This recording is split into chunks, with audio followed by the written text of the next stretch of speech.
আল্লাহ বলেছে ইমানদার তুমি জাহান্নাম থেকে বাঁচো রে, আর তোমার পরিবারকেও তুমি জাহান্নাম থেকে বাঁচাও। বাঁচাইতে হলে আপনাকে সর্বপ্রথম হতে হবে ইমানদার। ইমানের পরে আপনার প্রথম কাজ হলো মাওলার জিকির, আর এই জিকিরটা হলো নামাজ। আমি আপনাদেরকে বলি, নামাজ হলো দেহের সাথে মাথার মতো। নামাজটা কি? আমি সোজা মেসাল আপনাদেরকে দেই। আপনার আমার দেহের সাথে যদি মাথা না থাকে আপনি আমি বাঁচবনি। দেহের সাথে মাথা না থাকলে বন্ধু মানুষ বাঁচে না। ঠিক তেমনি ভাবে একজন মানুষ, সে মানুষ ঠিকই হলো, কিন্তু নামাজ ঠিক মতো পড়লো না, সে কখনোই জীবিত মানুষ নয়। কারণ যিনি জিকির করে তিনি হলেন জাকির, আর বন্ধু জাকির মানে হলো জিন্দা। আর যিনি জিকির ইচ্ছে করে ছেড়ে দে, জিকির করে না, ইনি হলেন মরা। যিনি নামাজ ছেড়ে দিল তার দেহ থেকে মাথাটা কি হয়ে গেল? আলাদা হয়ে গেল, সে কখনোই জীবিত মানুষ হতে পারে না। আপনাদেরকে বুঝে নিতে হবে নামাজ কাকে বলে বন্ধু, নামাজের গুরুত্ব কতটুকু। আল্লাহ বলেছেন আকিমুস সালাহ, তোমরা সালাত কায়েম করো। তার মানে আপনি নিজে নামাজ পড়বেন এবং আপনার আহলে আওলাদ পরিবার শুভাকাঙ্ক্ষীকে নামাজ পড়ার জন্য তাদেরকে ট্রেনিং দিবেন। কেন দিবেন? আল্লাহ বলেছেন সূরা আনকাবুতের মধ্যে ইন্নাস সালাতা তানহা আনিল ফাহশাই ওয়াল মুনকার। আল্লাহ রাব্বুল আলামিন বলেছেন তোমরা সালাত কায়েম করো, কারণ নামাজ মানুষকে খারাপ অশ্লীল কাজ থেকে বাঁচিয়ে রাখে।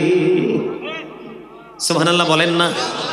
আপনি যদি বলেন হুজুর আমি খারাপ কাজ ছাড়তে পারি না, অন্যায় ছাড়তে পারি না, মানুষকে বকা দেওয়া ছাড়তে পারি না, দোকানে মানুষকে ব্যবসার মাধ্যমে ঠকানোটা বন্ধ করতে পারি না, এমনি করে করে আমি সামাজিকতা করি, সামাজিকতা করতে গিয়ে মানুষের উপর জুলুম আমি ছাড়তে পারি না, হুজুর আমাকে একটা মন্ত্র শিখিয়ে দেন। আমি মন্ত্র শিখিয়ে দিব, নামাজ। কারণ সব উল্টা হতে পারে, আপনার আমার মালিকের জবান, কুদরতি জবান কখনোই উল্টো হতে পারে না। আল্লাহ রাব্বুল আলামিন নিজে বলেছেন তোমরা সালাত কায়েম করো, কারণ সালাত কায়েম করতে যদি পারো রে বন্ধু, আপনি যদি ধারাবাহিকভাবে আল্লাহ যে কন্ডিশন দিয়েছেন এই কন্ডিশন অনুযায়ী যদি আপনি 5 ওয়াক্ত নামাজ পড়তে পারেন, তাহলে আল্লাহ রাব্বুল আলামিন পুরস্কারের জন্য ওয়াদাবদ্ধ।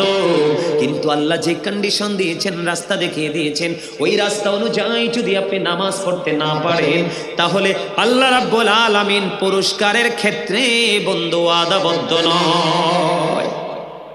আল্লাহু আকবার বলবেন না? আরো জোরে বলেন না আল্লাহু আকবার। আপনারা কি মনে করেন, আমরা কি মনে করি আমরা নিজে নিজে চলছি, নিজেদের পাওয়ারে চলছি? না না বন্ধু, হাদিস শরীফের মধ্যে এসেছে আল্লাহর হাবিব সরকারে মদিনা তিনি বলে দিয়েছে বন্ধু, যে ব্যক্তি নামাজ পড়বেন, আমরা যারা নামাজ পড়ব, আল্লাহ রাব্বুল আলামিন নিজে ওই নামাজীদেরকে নিরাপত্তা দিবে। কে দিবেন? আল্লাহ নিজেই বন্ধু নামাজীদেরকে নিরাপত্তা দিবে। কিন্তু যিনি ইচ্ছে করে নামাজ ছেড়ে দিবে, কোনো ওজর নাই, কোনো ধরনের ঝামেলা নাই, তিনি ফ্রি মোডে চলাফেরা করছে, ওনার উপর নামাজ ফরজ হয়ে আছে, হাইয়া আলাস সালাম মুয়াজ্জিন সাহেব দেওয়ার পরেও তিনি নামাজ পড়তে গেলেন না, আল্লাহ রাব্বুল আলামিন ওই ব্যক্তির কাছ থেকে আল্লাহ যে নিরাপত্তার চাদরে তাকে আবৃত করে দিয়েছিলেন, আল্লাহ রাব্বুল আলামিন তার কাছ থেকে আল্লাহ তার নিরাপত্তার চাদরটা উঠিয়ে নেয়। বন্ধু আজকে কাশিমপুর পুরনের মানুষগুলো কোথায় রে? আমার ভাই বাবাদেরকে বলবো, আমার মা বোনদেরকে বলবো গো, হৃদয়ের জানালা খুলে তোমরা সবাই শোনো, আল্লাহ রাব্বুল আলামিন যদি কোনো বান্দার কাছ থেকে বন্ধু নিরাপত্তার চাদর উঠিয়ে নেয় রে, দুনিয়া এবং আখিরাতে তার মতো অসহায় আর কেউ হতে পারে না। আল্লাহ রাব্বুল আলামিন বলেছেন বান্দা তুমি সাবধান হও। বলো হুজুর কেন গো সাবধান হতে হবে? আল্লাহ বলেছেন ইন্না বাতশা রাব্বিকা লাশাদীদ, the seizing of Allah is difficult. আল্লাহর ধর, আল্লাহর পাকড়াও বড় শক্ত, বড় কঠিন। তার মানে আল্লাহ বান্দাকে খুব শক্ত করে ধরবে। আল্লাহ বলেছেন ইন্নাল্লাহা সারিউল হিসাব, Allah is quick to take account. Allah হিসাব গ্রহণে অত্যন্ত তৎপর। বান্দাকে ধরার পরে বান্দার কাছ থেকে বন্ধু আল্লাহ রাব্বুল আলামিন হিসাবগুলো চুকিয়ে চুকিয়ে নেবে। রে যুবক বন্ধু, তোমাদেরকে আমি মেসেজ দিতে চাই রে, আল্লাহ রাব্বুল আলামিন জিব্রাইলকে একটা পাওয়ারফুল স্পেশাল ফেরেশতা হিসেবে ওনাকে তিনি আল্লাহ সৃষ্টি করেছেন। জিব্রাইল আলাইহিস সালাম বলে দিয়েছেন আমি বৃষ্টির ফোঁটাগুলো একটা একটা করে ফেরেশতা পৃথিবীর বুকে নিয়ে আসে। আমি জিব্রাইলের পক্ষে বৃষ্টির ফোঁটাগুলো গণা সম্ভব রে। যৌবনকালে যেই যুবক যুবতীরা আমল করে রে, ওই আমল আমি জিব্রাইলের পক্ষে গণনা করা সম্ভব নয়। জোরে জোরে সুবহানাল্লাহ, আর জোরে বলেন না সুবহানাল্লাহ। বন্ধু আমি যেটা আপনাদেরকে বলতে চেয়েছিলাম মজাটা শুধু লাগিয়ে দিলাম। আল্লাহ বলেছেন আমাদের কাছ থেকে বন্ধু চুকি চুকি হিসাব নেবে। এর মধ্যে আউয়ালু মা ইউহাসাবু বিহিল আবদু ইয়াউমাল কিয়ামাতিস সালাহ। আল্লাহ রাব্বুল আলামিন আমাদের কাছ থেকে বন্ধু সর্বপ্রথম কিয়ামতের দিন আগে নামাজের হিসাব চাইবে। আল্লাহর কাছে সবার আগে নামাজের হিসাব দিতে হবে।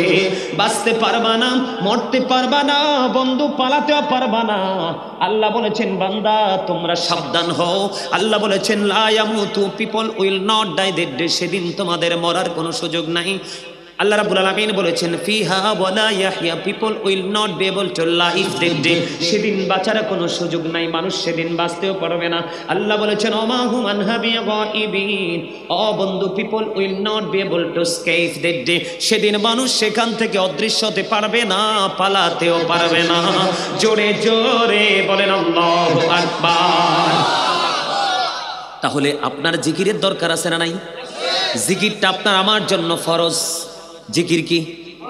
জিকির ফরজ। অন্যতম জিকির হলো নামাজ। অন্যতম জিকির কি? কথা বলেন না কেন?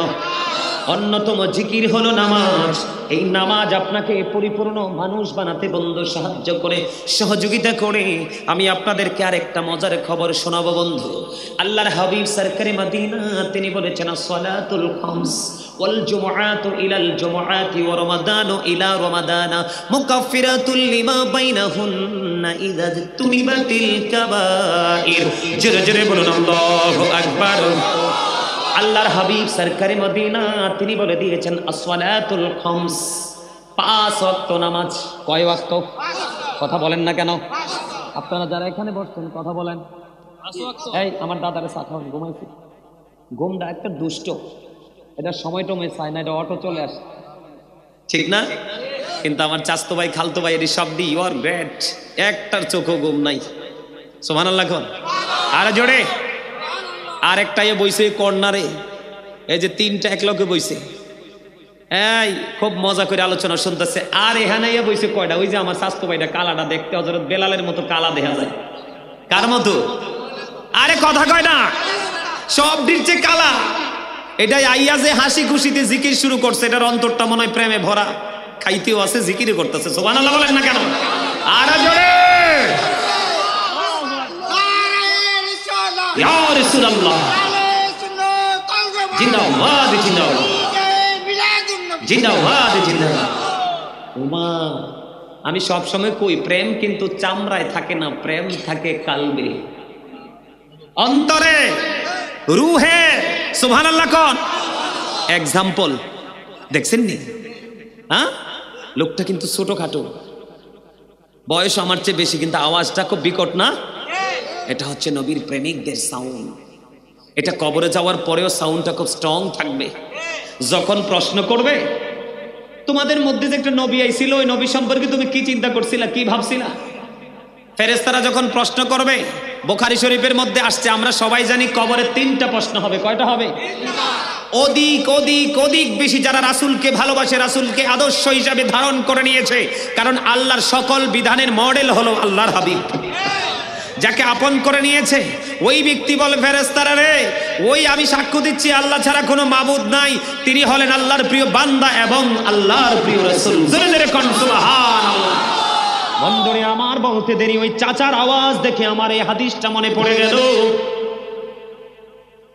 এই আওয়াজ দিতে দেরি রে, গায়েব থেকে আওয়াজ আসবে বন্ধু।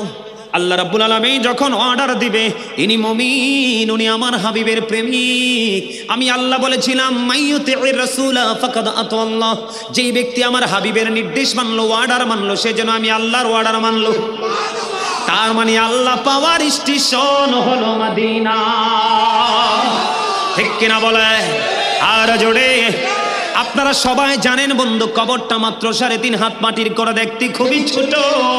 ও বন্ধু, আপনারা জানেন না, আল্লাহ রাব্বুল আলামিন অর্ডার করতে দেরি, দৈর্ঘ্য এবং প্রস্থে ওই মুমিনের কবরটা সঙ্গে সঙ্গে 70 গুণ চওড়া করে দেওয়া হবে।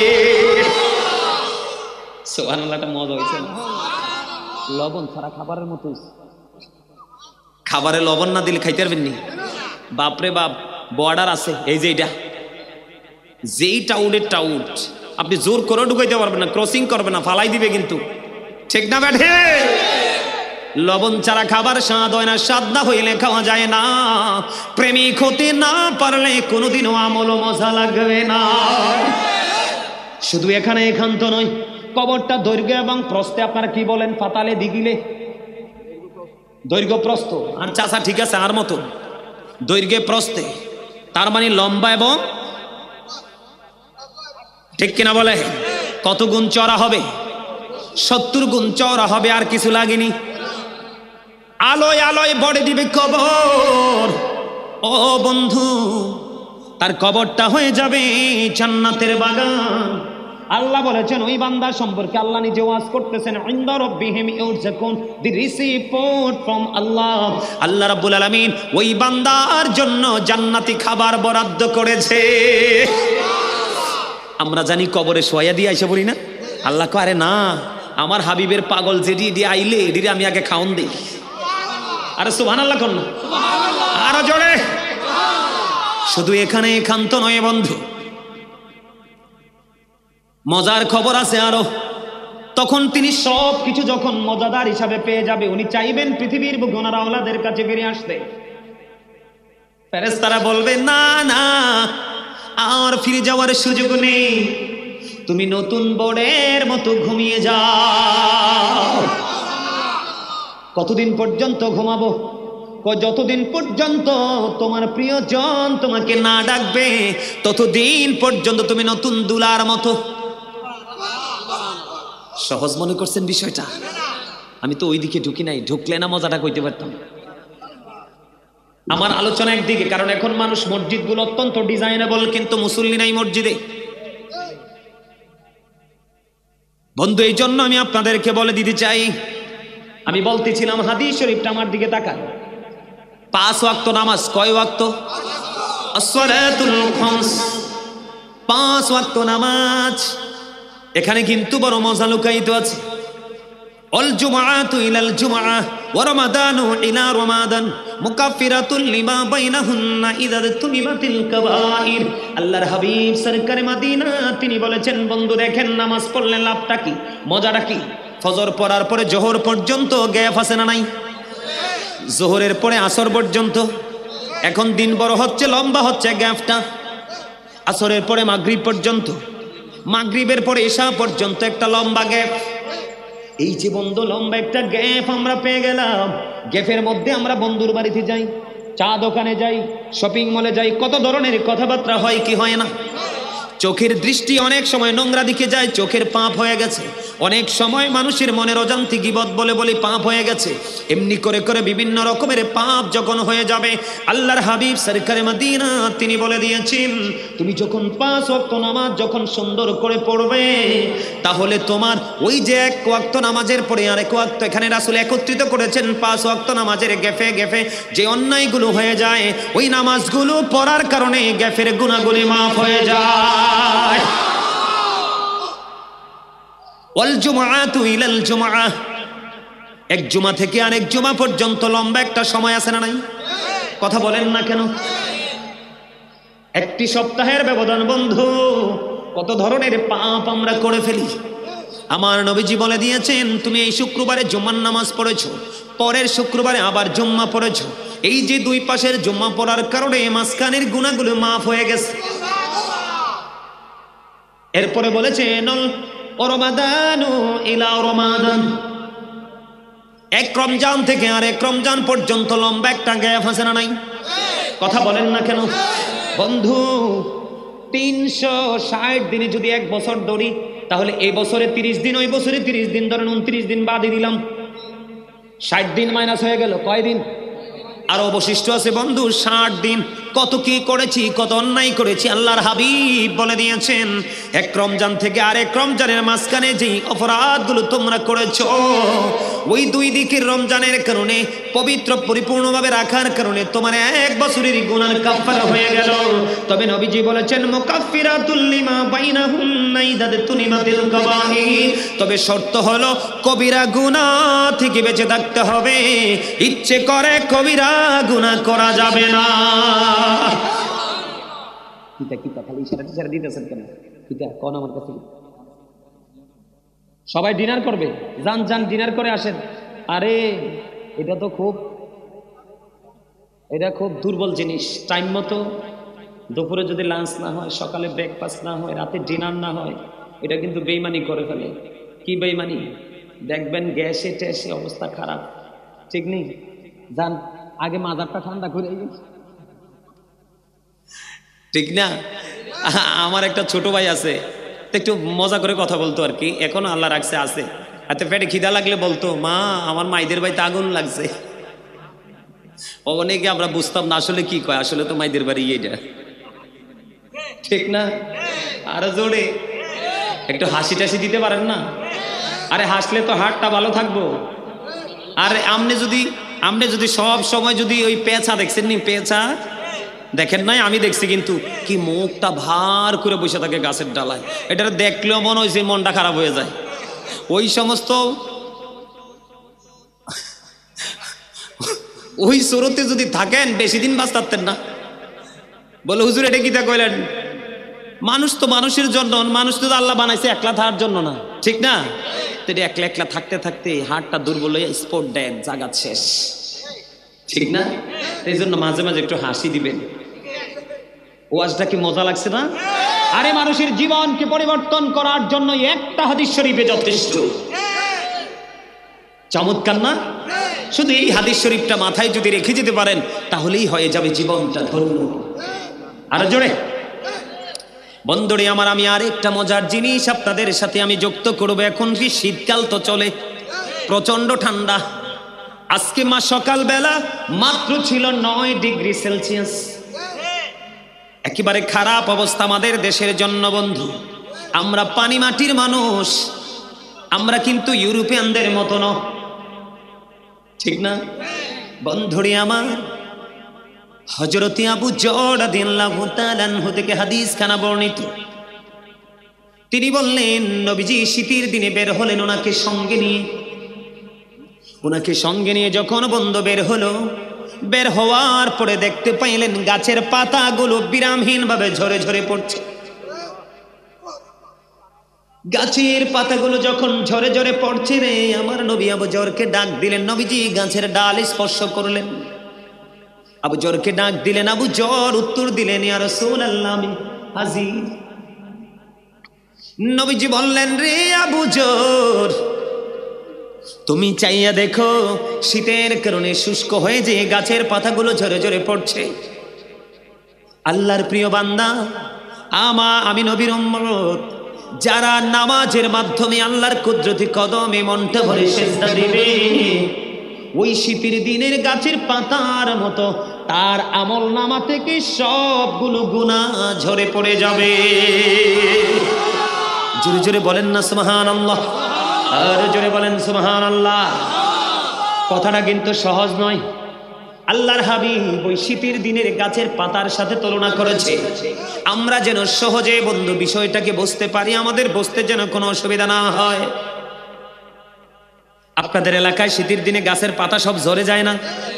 বসন্ত আসার আগেই গাছের পাতাগুলো নতুন করে গজায়। বসন্তের হাওয়া যখন গায়ে লাগে বন্ধু, তখন কিন্তু আমাদের অনেক মজা লাগে। তখন শীতও থাকে না, গরমও থাকে না। দেখছেননি পুরনো গাছের পাতাগুলো ময়লা ছয়লা নোংরা দেখা যায়, এগুলো ঝরে যখন পড়ে যায়, নতুন যখন পাতাগুলো গজায়, গাছটাকে দেখতে অনেক অনেক বেশি মায়া লাগে। বন্ধু ও কাশিমপুর পুরনের মানুষ, তুমি যখন নামাজ পড়বারে বন্ধু, নামাজ পড়ার পরে ঠিক তেমনি ভাবে তোমার আমল নামা থেকে সব নোংরামি দূর হয়ে যাবে। তখন তোমার সব কিছু পবিত্র হয়ে যাবে। তোমাকে দেখতে সবার কাছে বড় মায়া লাগবে। তোমার চেহারাটা হয়ে যাবে নুরানি। জোরে জোরে সুবহানাল্লাহ। বন্ধুরে আমার, হযরতে আবু হুরায়রা রাদিয়াল্লাহু তাআলা আনহু থেকে হাদিস বর্ণিত, আপনার আমার প্রাণের নবী তিনি বলে দিয়েছেন, তোমাদের বাড়ির আঙিনায় যদি একটা পুকুর বা নদী থাকে, কি থাকে? পুকুর বা নদী থাকে, তোমরা যদি দৈনিক 5 বার গোসল করো, তোমাদের শরীরের মধ্যে কোনো ময়লা থাকবে না। ঠিক তেমনি ভাবে উম্মত, তোমরা যদি রে আল্লাহ রাব্বুল আলামিনকে ভালোবেসে এবং ভয় করে যদি তোমরা 5 ওয়াক্ত নামাজ যদি যথাযথ নিয়মে যদি তোমরা 5 ওয়াক্ত নামাজ পড়তে পারো, তাহলে তোমার আমল নামা থেকে সবগুলো গুনাহ ঝরে পরিষ্কার হয়ে যাবে। আমি আপনাদেরকে বলি, আমাদের দামটা কত, আমাদের মর্যাদাটা কত, আমাদের পাওয়ার কত বন্ধু। ঈসা রুহুল্লাহ আমাদের নবীজির আগের নবী ছিলেন, পৃথিবীতে তিনি বিচরণ করেছেন। ঈসা রুহুল্লাহ একদিন বন্ধু রাস্তা পথে হাঁটতেছেন, হাঁটার সময় হঠাৎ করে ওনার সামনে বন্ধু প্র্যাকটিক্যালি একটা দৃশ্য ওনার চোখের সামনে পড়ল। দৃশ্যটা কি? দৃশ্যটা হলো বন্ধু, তিনি নজর দিয়ে দেখলেন একটা পাখি। পাখিটা একবার তার শরীরটাকে ধুলাবালির মধ্যে বন্ধু নোংরা করে ফেলছে। আমি এক্সাম্পল যদি দেই, আপনারা গ্রামের মধ্যে মুরগি এবং মোরগকে দেখেননি? দেখবেন মাটি আপনারা একবার উঠাইতে উঠাইতে গর্ত করে ফেলে, তার পুরো শরীরটাকে দেখবেন একবারে বালুময় করে ফেলে, একটু দূরে গিয়ে ঝাড়া দিয়ে পরিষ্কার করে আসেনি। তো ঈসা নবীজি দেখতে পাইতেছেন ঈসা রুহুল্লাহ একটা পাখি একবার তার শরীরটাকে ময়লা করছে, আরেকবার বন্ধু তিনি ওই পানির মধ্যে গিয়ে গোসল করতেছে ধাপ দিয়ে। একবার ময়লা করলেন, গোসল করলেন, আরেকবার ময়লা করলেন, গোসল করলেন, আরেকবার ময়লা করলেন, গোসল করলেন, এমনি করে করে 5 বার। ঈসা রুহুল্লাহ আশ্চর্য হয়ে গেল, কি রে এটার মানেটা কি? আশ্চর্য ধরনের দৃশ্য দেখতে পাচ্ছি। তখন আল্লাহর হাবিব আল্লাহ রাব্বুল আলামিন আল্লাহ নবীর কাছে সমাধান পাঠিয়ে দিলেন, ফেরেশতা পাঠিয়ে দিলেন। ফেরেশতা এসে আল্লাহর নবী ঈসা রুহুল্লাহকে ডেকে ডেকে বলেন, নবী গো, ও নবী, আপনার চিন্তা করার কোনো কারণ নেই, টেনশন কোনো কারণ নেই। কেন কারণ নেই? কই এটা হলো আখির নবীর উম্মতের নিদর্শন। আমি না বললাম সুবহানাল্লাহটা জান্নাতের ফল? এরপরও সুবহানাল্লাহটা কিন্তু অনেকেই বলেন নাই। দুর্বল হলে চলবে না, মরার পরে কিন্তু আর সুযোগ, অসুস্থ হলেও তো সুযোগ নাই। কথা বলেন না? এখন ভালো আছে, একটু পরে অসুস্থ হলেও কিন্তু আল্লাহর গোলামি করতে। এই জন্য তুমি অসুস্থ হয়ে যাওয়ার আগে সুস্থতাকে কাজে লাগাও। তুমি ব্যস্ত হয়ে যাওয়ার আগে তোমার ফ্রি সময়কে তুমি কাজে লাগাও। তোমার অর্থ ফুরিয়ে যাওয়ার আগেই তুমি আল্লাহর সন্তুষ্টির জন্য দান করে যাও। মৃত্যুবরণ করার আগে তুমি তোমার জীবনকে কাজে লাগাও। বুঝে নিতে হবে, বুদ্ধিমান মানুষ ছাড়া সূক্ষ্ম চিন্তা করা কখনোই সম্ভব। ঈসা নবীকে কি বলতেছেন? কথা কন না, আপনারা না বললে মুখস্থ হবে না তো। এটা কার নিদর্শন? আখির নবীর উম্মতের নিদর্শন। কি ধরনের নিদর্শন? ওই যে পাখিটা দেখছেন ধুলাবালি লাগাচ্ছে, তার মানে এইটা হলো আল্লাহর হাবিবের উম্মত অপরাধ করবে। অপরাধটা করার পরে যখন তিনি হাইয়া আলাস সালাহ মসজিদে শুনবে, নামাজের জন্য আসো, হাইয়া আলাল ফালাহ শুনবে, তখন তিনি পাগল পারা হয়ে ওনার অপরাধের কথা তিনি চিন্তা করবে না। মসজিদে গিয়ে আল্লাহর কুদরতি কদমে সেজদা দিবে। সেজদাটা দিতে দেরি রে, তার আমল নামা থেকে গুনাহগুলি ঝরে যেতে দেরি করবে না। তার মানে হলো দুলাবালি মানে হলো অন্যায়, পাপ, অপরাধ। গোসল মানে হলো গুনাহ থেকে মুক্তি, নামাজ। এমনি করে করে প্রতিদিন তুমি যখন অপরাধ করবে বন্ধু, অপরাধের কথা ভয় করে বলে আমি পাপী এটা মনে করি তুমি কখনোই মসজিদ থেকে দূরে থেকো না, নামাজ পড়তে চলে যাবে। বন্ধু আমার দিকে তাকান, ছোট্ট একটা হাদিস আমি ব্যতিক্রমী ঢুকাই।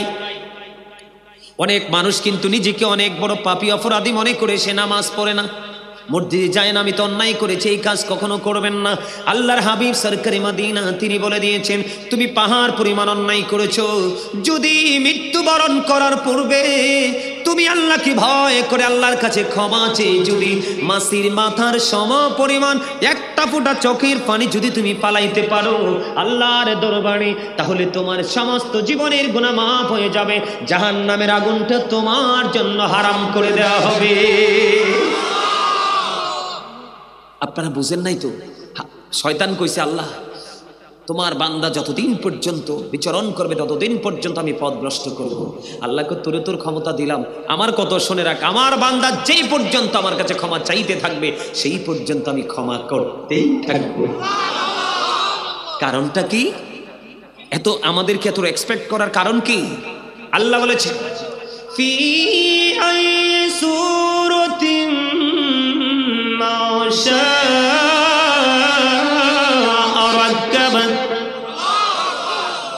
আরে আমরা লইয়া ওয়াজ করতেছে আল্লাহ, আর সুবহানাল্লাহ তো এখনো বন্ধ রাখছেন, ব্যাপারটা কি? আরে আরে জোরে সব সময় দেখবেন মসজিদে গেলে হুজুররা কয় জোরে কোন, মাহফিলে গেলে কয় জোরে কোন। এই জোরে কোয়ার মানে কি জানেন? আপনার আমার আওয়াজটা যত বড় হবে শয়তানের কানের পর্দা ফেটে যাওয়ার উপক্রম হবে, শয়তান একেবারে পালাইতে থাকবে। তার মানে শয়তান হচ্ছে আমাদের চিরস্থায়ী শত্রু। Satan is the eternal enemy of the believers. ইমানদারদের প্রকাশ্য শত্রু হলো শয়তান। এই জন্য তুমি জিকির করো আওয়াজ তুলে তুলে, জিকির কাল থেকে করা যায়, জবান থেকে করা যায়। আল্লাহর হাবিব সমাধান দিয়েছেন অন্তর এবং কালব, রূহ এবং জবান দুটো মিলে যে জিকির করা হয় এটাই হলো সবচেয়ে উত্তম জিকির। এই জন্য আপনাদেরকে বলি যত জোরে সুবহানাল্লাহ বলবেন আওয়াজ সহ্য করতে পারবে না তত দূরে যাবে, আর যত দূরে শয়তান চলে যাবে আপনি আমি ততই শত্রুমুক্ত। মজার খবরটা কি? আল্লাহ কয় ইন্না কাইদা শাইতানি কানা দাঈফা। আল্লাহ কয় শয়তান ডিসিপশন ইজ ভেরি উইক। ইমানদার মুমিন মুত্তাকিদের জন্য শয়তানের ধোঁকা একেবারে দুর্বল। It is nothing. হাজার চেষ্টা করলেও সে যুবক হোক বা বৃদ্ধ হোক, সে যদি আল্লাহ যদি তাকে কবুল করে নেয় তাকে হাজার বাধা দিয়ে আটকাতে পারবে না। সুবহানাল্লাহ কান্না আরো জোরে ওমা। আপনারা একজনাই ওয়াজ করেন আর আমার এখানে বয় এখন হুজুর সুবহানাল্লাহ কোন দেখেন আমি কি খেলাটা জমাই, কারণ আমি কিন্তু পাগলা। আমি আপনাদের মতো দর্শক সারিতে, আরে মিয়া এখনকার মতো তো ঘন ঘন মাহফিল হয় না। আমরা যখন ছোট ছিলাম কয়েক গ্রাম মিলে একটা মাহফিল হইতো,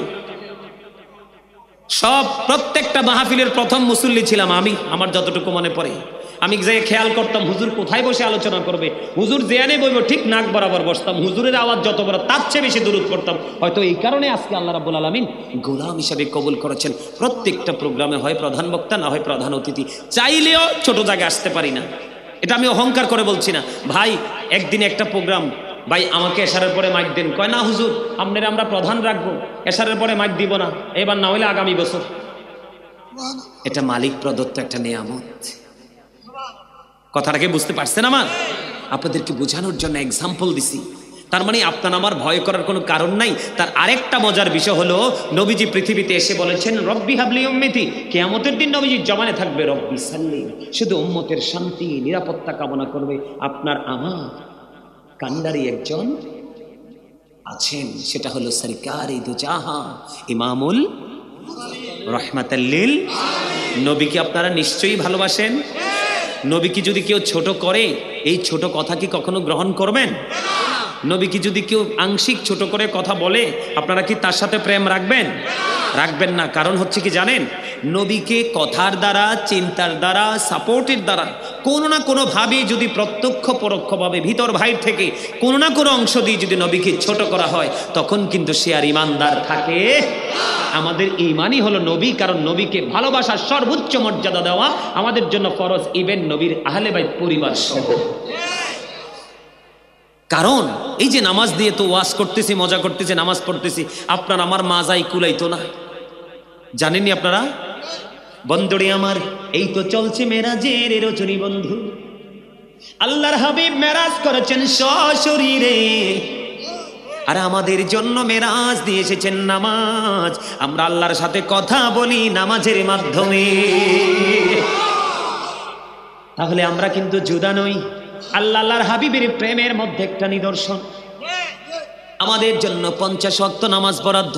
মুসা নবী কয়, আল্লাহর হাবিব গো, আপনার উম্মত তো দিন দিন দুর্বল হয়ে যাবে গো। আপনার উম্মত 50 ওয়াক্ত নামাজ পড়বে না, জীবন জীবিকা দুনিয়া নিয়ে ঘুরবে, ধীরে ধীরে তারা দুর্বল হয়ে যাবে গো নবী, আপনি কমাইয়া আনেন। সুবহানাল্লাহ বলবেন না? মুসা কালিমুল্লাহ পরামর্শ দেওয়ার পরে আল্লাহ রাব্বুল আলামিনের কাছে, আপনার আমার প্রাণের নবী মুসা এবং আল্লাহর কাছে 9 বার বন্ধু আসা যাওয়া করেছেন। 9 বারে হয়েছে 18 বার, একবার যাওয়ার একবার আসা। সুবহানাল্লাহ বলেন না? বন্ধু, আমাদেরকে কে না ভালোবাসে? অন্যান্য নবীরা পর্যন্ত আফসোস করেছে, বন্ধু আমরা যদি নবী না হইয়া আখির নবীর উম্মত হইতাম রে, আমরা ধন্য হয়ে যেতাম। এবার আল্লাহর কাছে আসা যাওয়ায় 9 করে 18, 45 ওয়াক্ত নামাজ মাইনাস 5 নং কত? 45। আমার চাচাই কইছে 45 রাকাত কি হয়ে গেল? বাদ দিয়ে দিলেন। আপনার আমার প্রাণের নবী চেয়েছেন 5 ওয়াক্ত। কয় ওয়াক্ত? আল্লাহর কাছে চিঠি লিখেছেন প্রেমের বরকতময় প্রেমের হাতে, প্রেমের কলম দিয়ে চিঠি লিখেছেন, মালিক ভালো তো বেশিছো, আরো ভালোবাসা দাও আমার উম্মত গুলোর জন্য। আমি চাই আমার উম্মতের জন্য 5 ওয়াক্ত নামাজ। আল্লাহ কয়, হাবিব আপনি যা চেয়েছেন আমি তাই বরাদ্দ দিলাম, কিন্তু আমি আল্লাহর কথা তো 2 রকম হতে পারে না। আমি তো বলেছি 50 ওয়াক্ত হাবিব গো, আমি আল্লাহ আপনাকে কথা দিলাম গো, যদি আপনার উম্মত 5 ওয়াক্ত নামাজ আমার দেখানো সিস্টেম অনুযায়ী যদি পড়তে পারে গো, আমি তার আমল নামায় প্রতিদিন 50 ওয়াক্তের সওয়াব দিয়ে দিব। আওয়াজ তোলে তোলে সুবহানাল্লাহ। ইয়া রাসূলুল্লাহ, জিন্দাবাদ জিন্দাবাদ জিন্দাবাদ জিন্দাবাদ। আমার কাছে যতটুকু মনে হয়েছে, আপনি স্টেজে চলে আসেন। আপনি আর যে আমার এক ভাই আসছে এখন, আসেন আসেন, আপনিও আসেন। এই যে সাদা টুপি, আমার দিকে তাকান, লুঙ্গি পরানো, হ্যাঁ আসেন, স্টেজে আসেন আপনারা। এই হচ্ছে প্রেম। একই প্রেম, ভালোবাসা। এই জন্য আমি একটা গজল লিখেছি, প্রেমেরই বাজারে কি যাবি চল রে, আমিও যাব তোর সঙ্গেতে। এই বাজারটা কিসের? কথা কয় না কেন? আরে আরো জোরে কোন? আসি আসি, আলহামদুলিল্লাহ আলহামদুলিল্লাহ। বসেন, কি মজা লাগছে না? আরো জোরে কোন না, আর একটু মহব্বতে। বন্ধুরে আমার, আমি যদি আপনাদেরকে ছোট্ট করে বলি, কেন হুড়ে বাইবে নামাজি নামাজ কেন পড়ো না, বেনামাজি মারা গেলে দুজকে তার ঠিকানা। প্রথমত আসবে ফজর, পড়বে ফজর যে জনা, ফজর হবে পায়ের খড়ম, তামার তাফ লাগবে না। ফজর গেলে আসবে জোহর, পড়বে জোহর যে জনা, জোহর হবে মাথার ছাতি, সূর্যের তাপ লাগবে না। জোহর গেলে আসবে আসর, পড়বে আসর যে জনা, আসর হবে হাতের রোমান, পুষবে গায়ের পছিনা।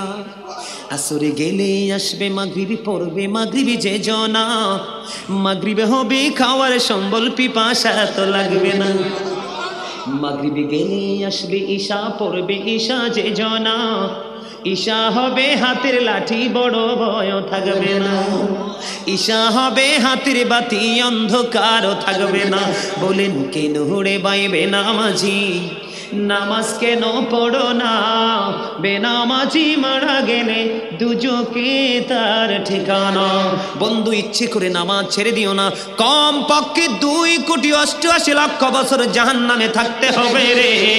ও বন্ধু, এই জাহান্নামের কঠিন বন্ধু, কঠিন এই সাজা কখনোই আমাদের পক্ষে বন্ধু সহ্য করা সম্ভব হবে না।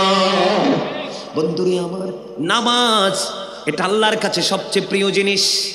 কারণ মানুষের বডির মধ্যে যতটুকু জায়গা বানিয়েছেন, আমার দিকে তাকান, এর মধ্যে সবচেয়ে মায়া করে বানিয়েছেন মানুষের কপাল। এটা একমাত্র আল্লাহর কদমে বন্ধু ঠেকানো হয়। জোরে জোরে সুবহানাল্লাহ, আর জোরে বলুন না সুবহানাল্লাহ। বন্ধুরে আমার, আমি বলতে চেয়েছিলাম আল্লাহর হাবিব প্রস্তাব করেছেন 5 ওয়াক্ত। দেখেন সেটিংটা কেমন করে করেছেন বন্ধু। রাত পুরো শেষ, আপনি ইচ্ছে মতো ঘুমিয়েছেন, সকাল শুরু হবে সুবহি কাযিবির পর পরে বন্ধু সুবহি সাদিক শুরু। ও তখন দিনও না রাতও না, আপনার আমার কোনো ব্যস্ততাও নাই। এমন একটা সময় ফজর, দিনের একটা অংশ আমি প্রাণ ভরে বন্ধু কাজ করলাম। দেখেন দুপুরে লাঞ্চ টাইম এবং জোহরের টাইম একসাথে। আপনি অর্ধবেলা কাজ করার পরে একটু বিশ্রামের সময়, ঠিক কিনা বলেন? আপনি আবার খাওয়া দাওয়া করলেন বন্ধু, 10-12 মিনিট সময় নিয়ে নামাজটুকু আদায় করে নিলেন, আসরের নামাজ পড়লেন, আপনার ডিউটি শেষ। বাড়ি ফেরার আগে কর্মস্থল থেকে নামাজটা পড়ে বাড়ি আসলেন, আসার পরে সূর্য অস্ত গেল, দিনের খেলা শেষ হয়ে গেল। অন্ধকার বন্ধু গোটা পৃথিবী, বিশেষ করে গোটা বাংলাদেশে ডানা মেলে দিল, দিনের আলো শুরু হয়ে গেল, আপনার দেহের বিশ্রামের স্টার্ট। অন্ধকার যখন হয়, আপনার রিল্যাক্সের জন্য আল্লাহ রাত্র বানিয়ে দিলেন বন্ধু।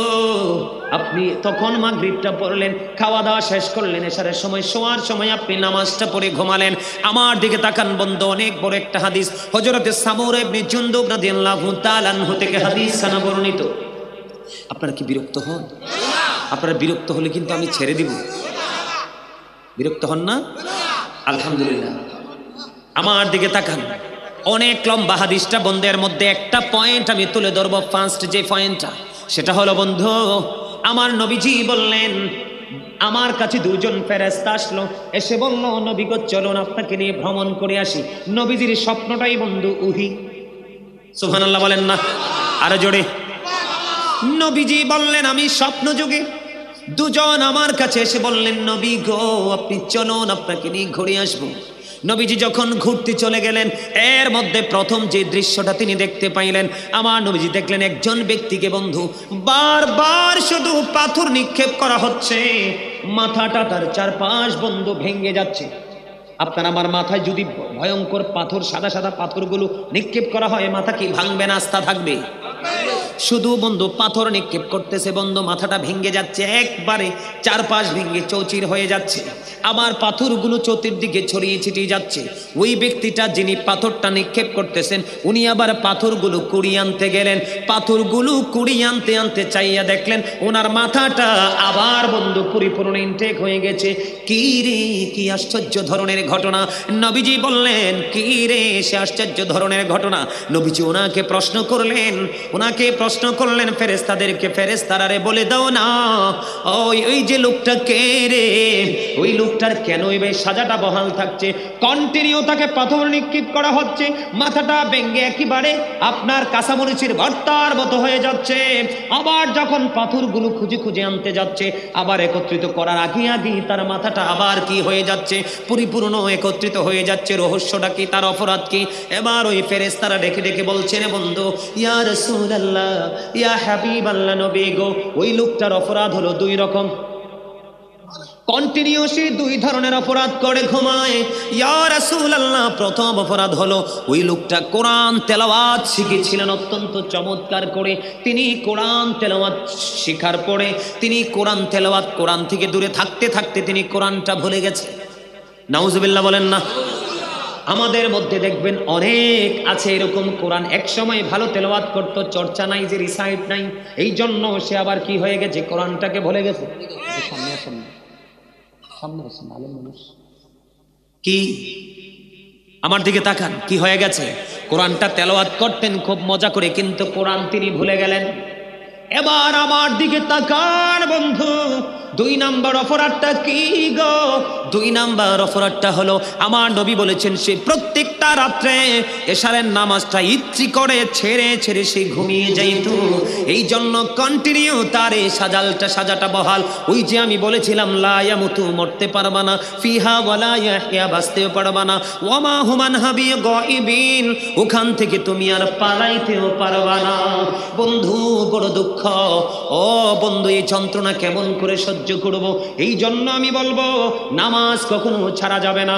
আপনি যদি ভালো একজন পরিপূর্ণ মুমিন হয়ে কবরে যেতে চান, পৃথিবীতে আপনি ভালো ভালো কাজের সাথে নিজেকে সম্পৃক্ত করতে চান, তাহলে আপনি 100% ইমানদার হওয়ার পরে আপনার দ্বিতীয় কাজ হলো যথাযথ নিয়মে পবিত্র হয়ে পবিত্র পোশাক নিয়ে আল্লাহর বিধান মেনে আপনার নামাজ পড়া। জোরে জোরে কন্যা সুবহানাল্লাহ। আমার দিকে তাকান, নামাজটা কেমন করে বন্ধ পড়তে হবে? আমাদের দেশের মধ্যে বিশেষ করে শুক্রবারে দেখা যায়। আজকেও আমি আপনাদেরকে বলি, কষ্ট পাবেন না। আমি যখন এই মসজিদের মধ্যে ঢুকেছি, আমি একজন মেহমান, আমি নামাজ পড়তে ঢুকেছি, আমার সাথে আরেকটা ছেলে সুন্দর চিকন করে দাঁড়িয়ে আছে। আমি দেখলাম আমার একটা ছোট ভাই, সে এই পাশে দাঁড়িয়ে নামাজ পড়ছে। এই কর্নারে একটা বেড দেওয়া আছে, বেডের উপর বসে বসে 3টা ছেলে ইচ্ছে মতো কথা বলতেছে, যেটা আমি প্র্যাকটিক্যালি আমার কানের মধ্যে আওয়াজটা আসতেছে, তারা দেদারসে কথা বলতেছে। এই যে মসজিদের পবিত্রতা, মসজিদকে কিভাবে স্যালুট জানাতে হবে, মসজিদকে কিভাবে পৃথিবীর সকল কর্ম থেকে মুক্ত রাখতে হবে, এটা আমরা অনেকেই জানি না বন্ধু। আমি আপনাদেরকে বলে দিতে চাই, আল্লাহর হাবিব একদিন নামাজ পড়তেছেন, হঠাৎ করে এক ব্যক্তি এসে বললেন, একজন এসে বললেন আমার লাল ওটটা হারিয়ে গেছে। কি হয়ে গেছে? আমার লাল ওটটা হারিয়ে গেছে। এই ওটটার সন্ধান কেউ তোমরা জেনেছো কিনা? আমার নবীজি নামাজরত অবস্থায় ছিলেন। নবীজির যখন নামাজটা শেষ হয়ে গেল, নবীজি নামাজ শেষ হওয়ার পরে বললেন, তোমরা দোয়া করে দাও সে যেন তার লাল ওটটা খুঁজে না পায়। জোরে জোরে সুবহানাল্লাহ। রিঅ্যাকশন হয়ে গেল না? কি হয়ে গেল? দৌড়ে এসেছে, আমার লাল ওটটা কোথায় গেছে তোমরা দেখেছো কিনা? হাদিস শরীফ কিন্তু। আমার নবীজি বললেন তোমরা দোয়া করে দাও সে যেন তার লাল ওটটা খুঁজে না পায়। নবী গো, কেন গো? আমার নবীজি বলে দিয়েছেন, এই মসজিদ তোমার লাল ওটের তালাশের জন্য বানানো হয় নাই, এই মসজিদ বানানো হয়েছে মাওলার জিকিরের জন্য। এখানে জিকির ছাড়া অন্য কোনো কিছুই চলবে না বন্ধু। যেই মসজিদে অনেক লম্বা জামাত হয়, বিশেষ করে শহরগুলোতে, আর গ্রামের মধ্যে হয় প্রতিনিয়ত জুম্মার দিনে, আছে না নাই? আমার দিকে তাকান, আল্লাহর হাবিব বলেছেন আমরা যে রীতিমতো অনেক বড় একটা অন্যায় করি, নামাজ পড়তে যাওয়ার পরেও আমরা সেদিকে খেয়াল নাই। আমার কথাগুলোকে আপনারা ব্রেনে ঢুকাচ্ছেন নাকি বের করে দিচ্ছেন? আমরা যখন নামাজ পড়তে যাই বন্ধু, একজন মানুষ অনেক লম্বা নামাজ পড়ে, কারণ কি? আল্লাহর পাগল। ওই নবীজি যেভাবে নামাজ পড়েছেন সে কিছুটা হলেও ওইভাবে ফলো করে, লম্বা সময় নিয়ে নামাজ পড়েন, সুন্নাত নফল পড়তে বেশি পছন্দ করেন। এখন আপনি তো কমার্শিয়াল, আপনি ডিজিটাল মুসল্লি, আপনি ফরজ ছাড়ার কিছু পড়বেন না। কি আমার কথাগুলো কি ভালো লাগে? আপনি কিন্তু একটু ডিজিটাল, একটু কমার্শিয়াল। আল্লাহও কমার্শিয়াল না, রাসূলও কমার্শিয়াল না, আল্লাহর ওলিরাও কমার্শিয়াল ছিলেন না। এখনো পৃথিবীর বুকে যাদের সিনায় অত্যন্ত 100% আল্লাহ রাসূলের প্রেম এবং ভয় আছে, তারাও বন্ধু কমার্শিয়াল না। বলে হুজুর যদি কাজ থাকে সেটা হলো ভিন্ন কথা, ওজোর থাকলে কোনো ফতুয়া চলবে না, ঠিক না ঠিক? যেটা আপনারা করে না পড়লে নয়, পরে চলে যান, পরে আপনি আদায় করবেন। আমার দিকে তাকান, আল্লাহর হাবিব বলেছেন যদি একজন নামাজির সামনে দিয়ে অতিক্রম করাটা কত বড় অন্যায়, যদি কোনো মুসল্লি জানতে পারত সে তাহলে 40 পর্যন্ত দাঁড়ায়া থাকতো। আজকেও আসার সময় হাদিসটা দেখে এসেছি, কি পর্যন্ত? 40 পর্যন্ত দাঁড়ায়া থাকতো। এখানে কি রহস্য আছে না বন্ধুরি আমার? 40-এর মানেটা কি? এটার মিনিংটা কি হতে পারে? আবু নজর বললেন, আবু জুহাইম কি আমাকে 40 দিনের কথা বলেছেন, নাকি 40 মাসের কথা বলেছেন, নাকি 40 বছরের কথা বলেছে, এটা আমার সঠিক মনে নাই। আমরা যদি সত্যিকারের আল্লাহ প্রেমিক হই, ভালোবেসে নামাজ পড়তে আসি, তাহলে আমরা 40 বছরটাই ধরে নিব। কথা বলেন না কেন? আমি মনে মনে ভাববো, আল্লাহ আমি নামাজটা তাড়াতাড়ি শেষ করে ফেলেছি, কিন্তু তোমার পাগল তোমার সাথে এমন প্রেমের ডুরি লাগাইছে, নামাজ তো শেষ হচ্ছে না। আমি কারণ সে পৃথিবীর কারো গোলামি করছে না, কপালটা তোমার কদমে ঠেকাচ্ছে। আমি 40 বছর পর্যন্ত দাঁড়িয়ে থাকব, তারপরেও আমি নামাজির সামনে দিয়ে অতিক্রম করব না। আওয়াজ তুলে তুলে বলুন না আল্লাহু আকবার। বন্ধু, যখন নামাজ পড়বেন আমি আপনাদেরকে ট্রেনিং দেই। নামাজ যখন পড়বেন মনে মনে কি খেয়াল করবেন আমি বলি। যখন আপনি কিবলামুখী হয়ে নিয়ত বাঁধবেন, নিয়ত বাঁধার পরে আপনি মনে মনে চিন্তা করবেন আমার সামনে যেন খানায় কাবা, সুবহানাল্লাহ। আমি যেন বাইতুল্লাহর সামনে নামাজ পড়তেছি দাঁড়িয়ে দাঁড়িয়ে, আমি যেন প্র্যাকটিক্যালি বাইতুল্লাহকে দেখতে পাই। আপনি কিন্তু দাঁড়িয়েছেন আপনার বাড়ির মসজিদে, কোথায়? কিন্তু ওই যে বলেছি আসল মানুষ হলো কোনটা? কলবটা। আপনার এই চর্মচক্ষু কিন্তু খানায় কাবা দেখার শক্তি নেই। আপনার অন্তরের চক্ষু দেখতে পাবে আপনার সামনে প্র্যাকটিক্যালি খানায় কাবা। প্রথম কন্ডিশন। দ্বিতীয় কন্ডিশন হলো আপনি যেখানে দাঁড়িয়েছেন মনে করতে হবে এটা ফুলছেরাতের ফুল। তার মানে নামাজটার মধ্যে এত বেশি মনোযোগ থাকতে হবে আপনার। একটু যদি অমনোযোগী হন আপনি হয়ে যাবেন জাহান্নামী। এই জন্য আপনাকে মনে করতে হবে আমি যেন দাঁড়িয়েছি ফুলছেরাতের পোলের ওপর। আর নামাজ আপনি মনে করবেন এটা আমার জীবনের শেষ নামাজ। আপনি মনে করবেন আমার ডান দিকে জান্নাত অবস্থিত, আমার বাম দিকে জাহান্নাম অবস্থিত, আমার পিছনে দাঁড়িয়েছে আজরাইল। আমার কাছে মনে হয় আমার নামাজটা শেষ হতে দেরি রে, আজকে আমার প্রাণ পাখি নিয়ে যাবে আজরাইল, আমার মরণ হয়ে যাবে। ওই চিন্তাগুলো নিয়ে যখন আপনি নামাজে যাবেন বন্ধু, ওই নামাজ আপনাকে আল্লাহ পর্যন্ত পৌঁছে দেবে। প্রতিদিনই শিফট আকারে ফেরেশতা আসে আমাদের কাছে, প্রতিদিনই কি আকারে ফেরেশতা আসে? শিফট আকারে। শিফট বুঝেননি? তার মানে সকালে একটা টিম, আবার বিকালে একটা টিম, আছে না? আবার কেউ কেউ যখন বড় বড় কোম্পানিতে চাকরি করে শিফট চেঞ্জ হয়। কেউ কেউ কিন্তু কোনো কোনো দিন কারো কারো ভাগ্যে পড়ে দিনের অংশটা, আবার কারো কারো ভাগ্যে আবার রাতের অংশ। এটাকে বলা হয় শিফট, ঠিক না? বন্ধু বলে হুজুর এখানে আসলেন কেন? নামাজের মর্যাদা বোঝানোর জন্য। ফেরেশতারা যখন সকালে আসে বিকালে চলে যায়, বিকালে আসে সকালে চলে যায়। আল্লাহ রাব্বুল আলামিন প্রশ্ন করে ফেরেশতারা রে, তোমরা যে পৃথিবীর বুকে গিয়েছিলে আমার উম্মত বান্দাগুলোকে কি অবস্থায় রেখে এসেছো? ফেরেশতারা বলতেছে আল্লাহ আমি যাওয়ার পরে দেখেছি আপনার বান্দা নামাজরত অবস্থায়, আবার এখনো আসার সময় দেখে এসেছি আমার নামাজরত অবস্থায়। মজার কোনো শেষ আসেনি। তবে শুক্রবারটা বেশি সেন্সিটিভ। আপনারা কিন্তু খুতবা যখন ইমাম সাহেব দিতে চায় তখন দৌড়ে যান, তখন যাওয়ার পরে কিন্তু আপনার সবচেয়ে বড় একটা ক্ষতি হয়ে যায়। বাঁচতেন না তো বেশি দিন, কারণ আগের যুগের মানুষের তুলনায় এখনকার মানুষের হায়াত নাই বললেই চলে। আগের যুগের মানুষের সুস্থতার তুলনায় এখনকার যুগের মানুষের সুস্থতা 50%-এরও নিচে।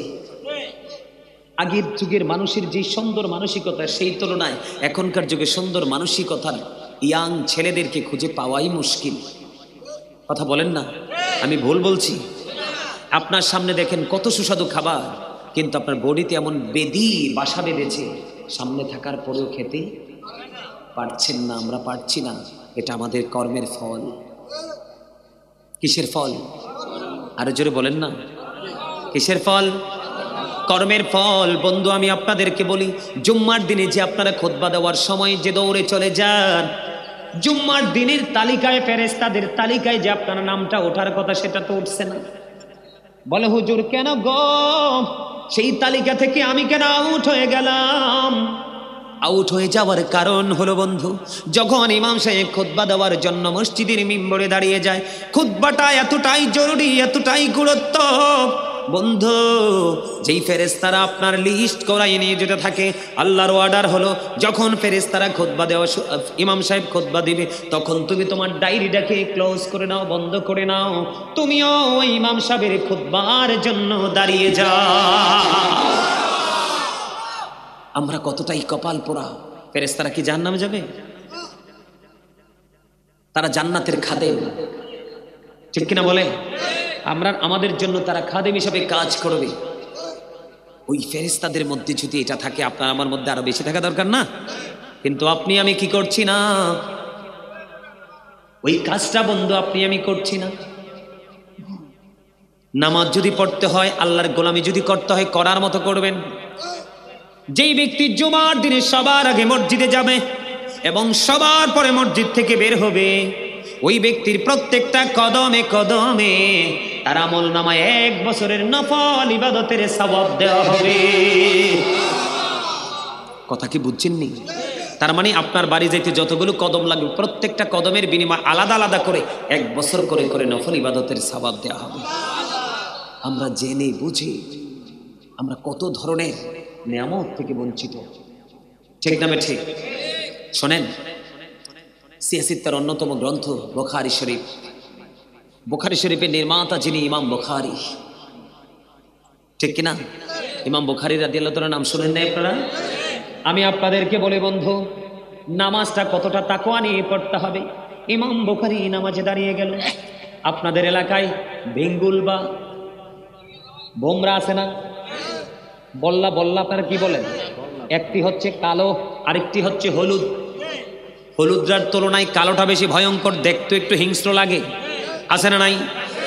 ইমাম বুখারী তিনি যখন বন্ধু নামাজে দাঁড়িয়ে গেল, নামাজে দাঁড়িয়ে যাওয়ার পর ওনাকে বিষাক্ত পোকা কামড় দিলেন। এই পোকাগুলোর কামড় খাইছেন কিনা জানি না, আমি খাইছিলাম। অত্যন্ত বিষে ভরা এদের দাঁত। এত বিষাক্ত কামড় দিলে বিষের যন্ত্রণা সহ্য করা যায় না। আমাদের এলাকাতে কালোটার কামড়ে একজন বৃদ্ধা ডাক্তারের কাছে নিয়ে যাওয়ার আগে আগে বন্ধু ইন্তেকাল করেছেন। ইন্না লিল্লাহি ওয়া ইন্না ইলাইহি রাজিউন। আমার নিজের চোখে দেখেছি, প্র্যাকটিক্যালি। এতটা বিষাক্ত বন্ধু। ইমাম বুখারী নামাজে দাঁড়িয়ে গেলেন, তিনি নামাজ পড়তেছেন। নামাজ পড়া শেষ হয়ে গেল। এবার ছাত্রকে ডাক দিয়ে বললেন, দেখো তো দেখো তো আমার পিঠের মধ্যে কি? বন্ধু ওনার জুব্বাটা উঠালেন। জুব্বাটা উঠানোর পরে চাইয়া দেখলেন ওই যে বিষাক্ত পোকা ওনার পিঠের মধ্যে 10টা কামড় দিয়েছে। কয়টা? 10টা কামড় দিয়েছে। ছাত্র বলল, হুজুর একটা নয় দুইটা নয়, আপনাকে একটা নয় দুইটা নয় 10টা কামড় দিয়েছে। এই বিষ কেমন করে সহ্য করে আপনি নামাজে দাঁড়িয়েছিলেন? এবার ইমাম বুখারী তিনি ডেকে ডেকে বললেন, আমি যখন নামাজে দাঁড়িয়ে যখন কোরআন তেলাওয়াত শুরু করেছি, আমার কাছে কোরআন এত মধুর মনে হয়েছে। অতিরিক্ত সুন্নাত। যে ব্যক্তি একটা সুন্নাত, মৃত সুন্নাতকে জিন্দা করে দিবে, তাকে দেখে দেখে অন্য কেউ এই মৃত হারিয়ে যাওয়া সুন্নাতকে আবার তারা জাগ্রত করবে। ওই ব্যক্তির আমল নামায় 100 শহীদের মর্যাদা দিয়ে জান্নাতে ঢুকানো হবে। রাসূলের সুন্নাতকে ছোট করার কোনো সুযোগ নেই। ফরজ তো শুধু সাময়িক অল্প কিছু কিছু, আর পুরো জীবন জুড়ে সুন্নাত নফল আমাদেরকে আপন করে ঘিরে রেখেছে। ইসলামের প্রথম খলিফা হযরতে আবু বকর সিদ্দিক রাদিয়াল্লাহু তাআলা আনহু বন্ধু, ওনার জীবনী থেকে আপনাকে একটা মেসেজ দিব, শুনে নেন।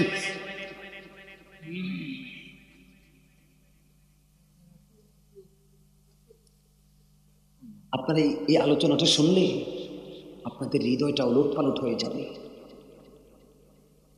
ইসলামের প্রথম খলিফা উনি কেমন নবীর প্রেমিক ছিলেন জানে? হাদিস শরীফের মধ্যে আসছে, আল্লাহ রাসূল দান করার জন্য বললেন। বলার পরে হযরতে ওমর উনি ওনার বাড়ি থেকে ওনার যে সম্পদ ছিল এর মধ্যে থেকে অর্ধেক রাসূলের কাছে নিয়ে আসছে, আর অর্ধেক তিনি ওনার ফ্যামিলি পরিবারের জন্য রেখে আসছে। কি করেছেন? রেখে এসেছেন। নবীজির কাছে আসার পরে নবীজি বললেন, ওমর তুমি কতটুকু এনেছো? ইয়া রাসূলুল্লাহ, আমি অর্ধেক এনেছি। ফ্যামিলি পরিবারের জন্য কতটুকু রেখে এসেছো? কই বাকি অর্ধেকটা। কারণ হলো হযরতে ওমর বললেন, জীবনে প্রত্যেকটা ধাপে ধাপে আবু বকর গিয়ে আমার জীবনে কোনোদিন আমি আবু বকরকে হারাতে পারলাম না। আজকে নবীজি আমাকে বললেন কিছু দান করার জন্য, আমার কাছে কিন্তু আছে, আমি আজকে আবু বকরকে হারিয়ে দিব। এবার ওমরকে ডাক দিলেন, ওমর এদিকে আসো। উমরকে যখন দিলেন, কতটুকু এনেছো নবী? অর্ধেক এনেছি ফ্যামিলি পরিবারের জন্য। কি রেখে এসেছো? কয় অর্ধেক রেখে এসেছে। এবার আবু বকরকে ডাকলেন। আবু বকর বললেন, আবু বকরকে রাসূল বললেন, আবু বকর তুমি কতটুকু এনেছো? নবী আমার কাছে যতটুকু আছে আমি সবটুকু নিয়ে এসেছি। আর তোমার পরিবারের জন্য তুমি কি রেখেছো? আবু বকর ডেকে ডেকে বললেন, ইয়া রাসূলুল্লাহ, ইয়া হাবিবাল্লাহ, নবী গো, আমি আমার ফ্যামিলি পরিবারের জন্য আল্লাহ এবং আল্লাহর হাবিবকে রেখে এসেছি। এবার ওমর একটা ডাক দিয়ে বলল, আমার জীবনে আমার মনে হয় আর কোনোদিন আমি আবু বকরকে হারাতে পারবো না। আজকে যেহেতু হারাতে পারিনি বন্ধু, আমি আপনাদেরকে বলি, আবু বকর অত্যন্ত নবী প্রেমিক ছিলেন বন্ধু। হাদিস পড়লে চোখের পানি ধরে রাখা যায় না। আবু বকর দিনের জন্য দান করতে করতে করতে করতে বলতে একেবারে দুস্থ হয়ে গেল। আজানের সময় হয়ে গেল। একদিন নবীজি নামাজ পড়ার জন্য অপেক্ষা করতেছেন। এদিক দিয়ে আজকে জামা পরার মতো জামাও নাই আবু বকরের ঘরে। এবার হযরতে আবু বকর সিদ্দিক রাদিয়াল্লাহু তাআলা আনহু তিনি কি করলেন? ওনার ঘরের মধ্যে ছিল বালিশের গিলাপ কাবার, গায়ের মধ্যে ছিল ছোট্ট জামা। এবার হযরতে আবু বকর তিনি কি করলেন? গায়ের ছোট্ট জামার সাথে খেজুর কাঁটা এবং খেজুর পাতাকে সুই সুতা হিসেবে ব্যবহার করে বন্ধু সুন্দর একটা জামা বানালেন। জামা বানাইয়া নামাজ পড়তে গেলেন। আমার নবীজি ডাক দিয়ে বললেন, আবু বকর আমি থাকা অবস্থায় তোমাদের এই অবস্থা, আমি চলে গেলে না জানি কি অবস্থা হবে। এই কথা বলে নবীজি আর কিছু বললেন না বন্ধু। এবার নামাজ শেষ করলেন। নামাজ শেষ করার পরে আমার নবীজির পবিত্র কদম মোবারক যখন বাইরের দিকে বাড়িয়ে দিল, এবার চাইয়া দেখি হযরতে জিবরাইল আপনার আমার প্রাণের নবীর সামনে এসে হাজির। তার শরীরের মধ্যে দেখা যায় খেজুর পাতার পোশাক। জোরে জোরে কন্যা সুবহানাল্লাহ। রে জিবরাইল, আমি ভাই জিবরাইল, আপনি যখন আমার কাছে আসেন আমি আপনার দেখতে পাই আপনার পরনে জান্নাতি পোশাক শোভা পায়। আজকে কেন গো আপনার পরনে খেজুর পাতার পোশাক দেখা যায়? এই কথা বলতে দেরি আবু বকর সিদ্দিক রাদিয়াল্লাহু তাআলা আনহুর দিকে ইঙ্গিত করে জিবরাইল বললেন, ইয়া রাসূলুল্লাহ, ইয়া হাবিবাল্লাহ, নবী গো, আপনার আবু বকরের দিকে নজর দিয়ে চায়া দেখেন তার জামা কাপড় নাই, তারপরেও সে আল্লাহর নামাজ ছাড়েনি। আপনি নবী মসজিদে অবস্থান করতেছেন সেটা সহ্য করতে পারে না।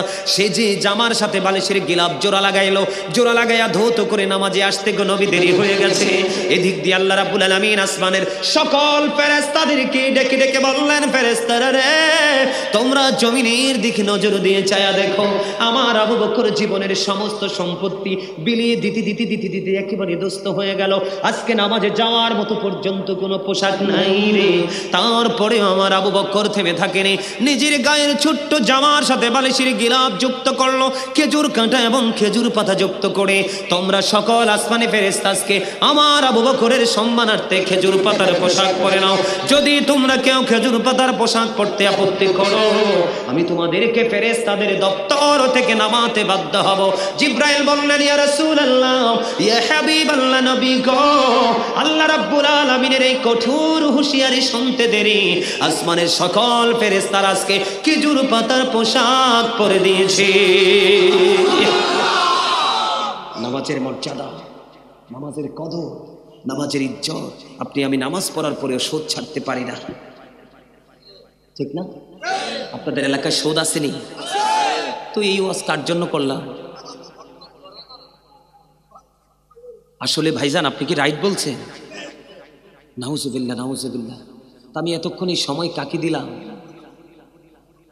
শোনেন, বুখারী শরীফের মধ্যে এসছে হাদিসখানা।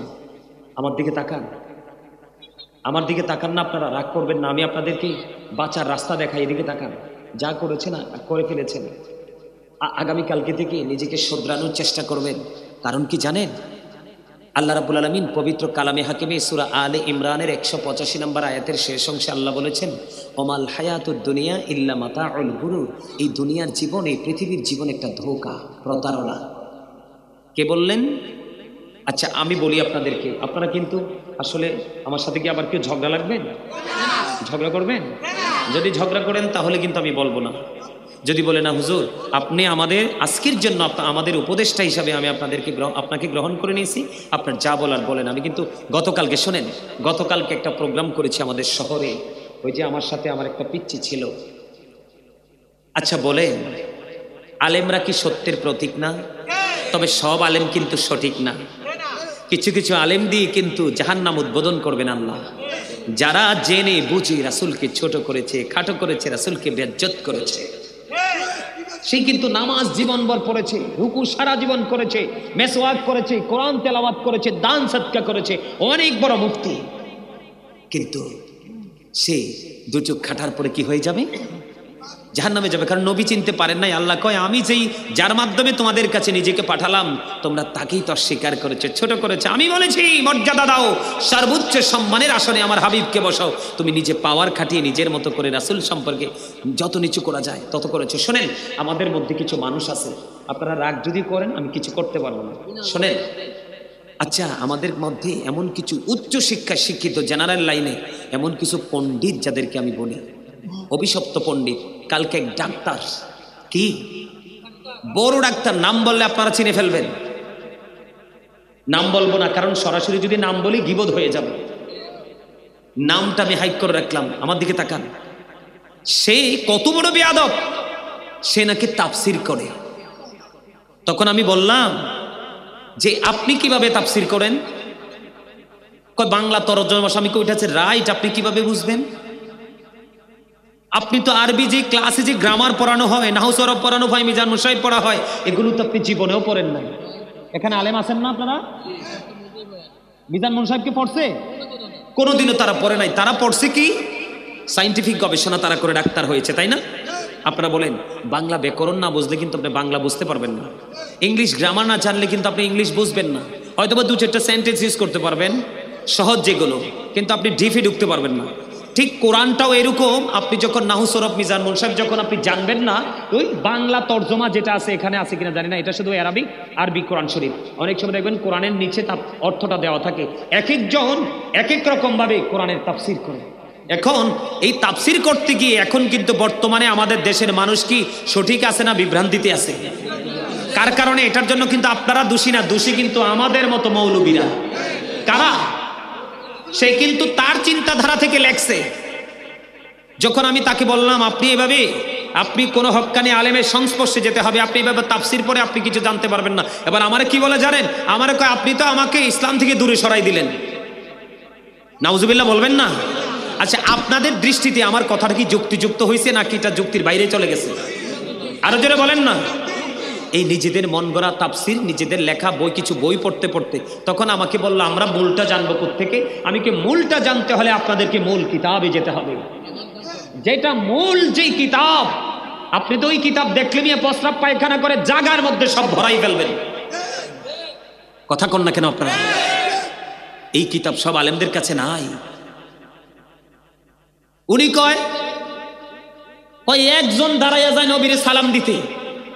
ওমা, তুমি যখন ডাক্তার, তোমার চেম্বারে ঢুকো, রুগীরা তো অটো দাঁড়ায় যায়। কই, তুমি তো এই সময় ফতুয়া খোঁজো না? এই আমি তো ডাক্তার, সামান্য একজন মানুষ, তুমি আমার সম্মানে দাঁড়াইছো কেন? ওইটা খুব মজা লাগে। রাসূলকে সম্মান করলেই বেদাত।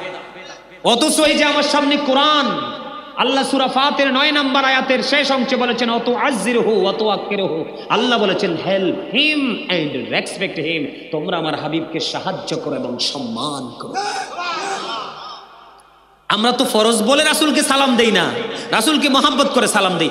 আপনারা কিছুদিন আগে শুনছেন কিনা জানি না, আর বেশ 1-1.5 মাস আগে গাজীপুরের এক লোক আজকে দীর্ঘদিন পার করে ফেলেছে, সে ভাত খায় না। নবীজির প্রিয় খাবার ছিল খেজুর, এর জন্য সে কন্টিনিউ খেজুর খায়। এর ইচ্ছা হলো খেজুর খাইতে খাইতে যতদিন বাঁচবো ততদিন বেঁচে থাকবো, যেদিন পৃথিবী থেকে আমার ফার্স্টগুলো ল হয়ে যাবে, চলে যাব, সেদিন আপত্তি নেই, কিন্তু আমি ভাত খাবো না, রাসূলের প্রেমের খাবার খেজুর খাবো। আপনি কি তার প্রেমটাকে বেদাত বলবেন নাকি স্যালুট জানাবেন? এখন বর্তমান সময়ের কিছু বেয়াদব পণ্ডিত বের হয়েছে, এরা রাসূলের প্রেম। আরে ভাই, আপনার মন মানসিকতা নিয়ে আপনি কাজ করছেন, ওর মানসিকতা নিয়ে ও কাজ করছে। একজন আরেকজনকে গালি দেওয়ার তো কোনো দরকার নাই। কথা বলেন না কেন? একজন আরেকজনকে অ্যাঙ্কার করার কোনো দরকার নাই। ইসলাম আপনাকে কাউকে অ্যাঙ্কার করার কোনো সুযোগ দেয়নি। আপনার যদি ভালো না লাগে আপনি তাকে তালাক দেন। আমার কথা কি বুঝেন আপনারা? সম্মানিত উপস্থিতি, ওই যে আমার এই পিচ্ছি, সে অসুস্থ হয়ে গেছে। আজকে খবরটা জানতে পারলাম সকালে। সে যখন ডাক্তারের কাছে গেল, কিছু কিছু ডাক্তার আমি দেখেছি এমন অসভ্য, আরে মেয়ে মরা মানুষ আইসিইউতে ঢুকায়, লাখ লাখ টাকা বিল করে। মানুষের শেষ যে ইমোশনাল জায়গাটা নিয়ে তারা শেষ খেলাটা খেলে। এদের ইমান বলতে নাই, ম্যাক্সিমাম ডাক্তার নাস্তিক। বলে হুজুর আপনার তো কনফিডেন্স, আমি কি ইয়েস, আমি আল্লাহরে বলছি আল্লাহ জীবনে কোনোদিন আমাকে কোনো ডাক্তারের কাছে নিও না, এটি ম্যাক্সিমামই নাস্তিক। শোনেন আজকে বলি অত্যন্ত দুঃখ নিয়ে, আমার 2019 সালে নভেম্বরের 19 তারিখে আমার একটা কন্যা সন্তান আল্লাহ দিয়েছেন, আমার প্রথম সন্তান। তা আমার যখন সন্তান পৃথিবীতে আসলো, আমার ওয়াইফেরও ইচ্ছা, সে ডাক্তার পছন্দ করে না। ডাক্তাররা কিন্তু রুগীদেরকে একটা ব্যবসার পণ্য মনে করে বর্তমানে।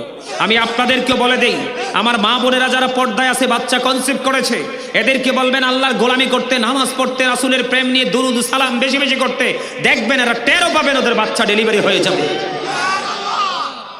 আমাদের মা শাশিরা 5টা 8টা 9টা বাচ্চা কি প্রসব করে নাই? ওখানে কি ডাক্তার ছিল? এত আধুনিক প্রযুক্তি ছিল? আজকে ডাক্তারদের কারণে ম্যাক্সিমাম মা আজকে মৃত্যুর ঝুঁকিতে ভুগছে। আপনারা আমার কথা একমত হন বা না হন, আমি অনেক গবেষণা থেকে বের করেছি। আপনারা দেখেছেন ফরিদপুরে এক মহিলা, স্বামী তাকে তালাক দিছে, শ্বশুর বাড়ি থেকে সে পুরো চিরদিনের জন্য বিতাড়িত হয়েছে। মহিলার অপারেশন করেছে, কাঁচি রেখে দিয়েছে পেটে। দেখছেন না আপনারা খবরে? তোমরা কি ডাক্তার না, তোমরা কি কসাই? জীবিত মানুষের পেটে কাঁচি রেখে তোমরা পেট সেলাই করে দাও? কথা বলেন না কেন? ব্রাহ্মণবাড়িয়াতে আপনারা টিভিতে নিউজে দেখছেন কিনা জানি না, এক ছেলে তার মা কিনে আসছে, কিডনিতে সমস্যা। আপনার আরেক কোটিপতি, তার একটা কিডনি হলে সে সুস্থ হয়, যে ডাক্তার কৌশলে আপনার কি করছে, তার খারাপ কিডনিটা রেখে ভালো কিডনিটা কেটে আপনার কোটিপতির কাছে বিক্রি করে দিয়েছে। নাউজুবিল্লাহ বলে। মার তো প্রস্রাব বন্ধ হয়ে গেছে, পায়খানা বন্ধ হয়ে গেছে, ব্যথার যন্ত্রণা অস্থির, এদের কাছে রিলিজ চাইতেছে, রিলিজ হতে না, জোর করে নিয়ে গেছে আরেক হসপিটালে। যাওয়ার পরে পরীক্ষা করে দেখে ড্যামেজ যে কিডনিটা সেটাই রয়ে গেছে, ভালোটা কেটে আউট করে দিছে। নাউজুবিল্লাহ বলবেন না? কোন দেশে শুনেছেন? এরা গাঁজা খেয়ে ডাক্তারি করতে আসে, ম্যাক্সিমাম এদের সনদ নাই। আমার দিকে তাকান, গত কিছুদিন আগে আয়ানকে দেখেন নাই? বাংলাদেশের ইন্টারন্যাশনাল প্রত্যেকটা মিডিয়াতে ভাইরাল হয়েছে, ছোট্ট ছেলেটারে খতনা করাইতে গিয়ে মেরে ফেলছে। আপনারা বলেন এরা কি ডাক্তার না? কথা বলেন না? আরে কসাইও মিয়া ভালো আছে, আপনাকে গোস্ত কেটে যত্ন করে পাল্লা দিয়ে মেপে ধর, কসাই চাইতে নিকৃষ্ট। শোনেন, মানুষ অসুস্থ হলে অসহায় হয়ে যায়, এই অসহায়ত্বটাকে ব্যবহার করে শেষ সময় হসপিটাল কর্তৃপক্ষ, ম্যাক্সিমাম হসপিটাল কর্তৃপক্ষ এবং ম্যাক্সিমাম কসাই মার্কা নষ্ট ডাক্তার। সম্মানিত উপস্থিতি, আমার দিকে তাকান। আমার যখন বাচ্চা হলো, বাসায় হয়েছে নরমালি, তো বাচ্চা যখন অসুস্থ হলো, অসুস্থ হওয়ার পরে আমি ডাক্তারের কাছে, একজন ডাক্তারের কাছে নিয়ে আসলাম। আসার পরে ডাক্তার আমাকে প্রশ্ন করে, আপনার বাচ্চা কি বাসায় হয়েছে নাকি হসপিটালে? আমি বলছি হসপিটালে। কোথায়? আমি যখন বলছি হসপিটালে, আরে বাসায়। এবার কয়, তুই আপনার প্রথম বাচ্চা যদি ইনকেস কোনো কিছু হতো? আমি বলছি আল্লাহর উপর ভরসা করে রাখছি। আরে আমার কাছে কবে না ইয়ান দি আয়, কানে কানে আর কই যে, আর দাদা কইতে তো নার কাছে আয়, কইতে রে। ও আচ্ছা, দাদা একটিভ আছে। তো পরে আমারে বলছে আপনি কেন বাসায় রাখলেন? আমি বলছি আল্লাহর উপর ভরসা করে রাখছি, বাবু তো ঠিকঠাক মতো আল্লাহ দুনিয়াতে পাঠাইছে। এবার সে আমারে কি বলে জানেন? ওই সময় বাসায় রাখতে পারছেন আল্লাহর উপর ভরসা করে, এখন অসুস্থ হয়েছে আমার কাছে আনছেন কেন? বিশ্বাস করেন আমার মনটাই চাইছে তখন এমন জোরে তাকে আমি ফেলে দিই। এরা মনে করে কি জানেন, আল্লাহর কাছে কোনো ক্ষমতা নাই, এরাই সবচেয়ে ক্ষমতার অধিকারী। নাউজুবিল্লাহ বলেন।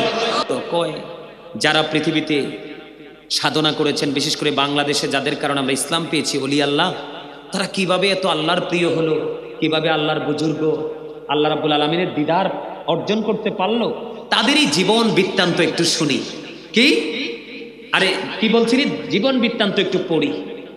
তখন সে কি বলছে জানেন? তখন সে বলছে এদের জীবনী পড়ার তোমার দরকার কি? নাউজুবিল্লাহ বলবেন না? আরে সলিমুদ্দিনের ফোলা কলিমুদ্দিন, ইসলাম কি তোর দাদাই আনছে এই দেশে? কোরআন কি তোমার দাদাই আনছে এই দেশে? নামাজ কি তোমার দাদাই আনছে এই দেশে? তোমার 14 পুরুষের কেউ তা আনেনি, এনেছে আল্লাহর মনোনীত, আল্লাহর প্রিয়, আল্লাহর বন্ধু, আল্লাহর ওলিরা। তাদের অবদান কি? তাদের অবদান কি আপনারা আমরা অস্বীকার করতে পারবো? যদি অস্বীকার করি আমরা কি কৃতজ্ঞ নাকি অকৃতজ্ঞ? অকৃতজ্ঞ মানুষের জন্য কি আল্লাহ কখনো কোনো পুরস্কার রাখে? কথা কয় না। আল্লাহ না বলছে join with my dear people, come to my paradise.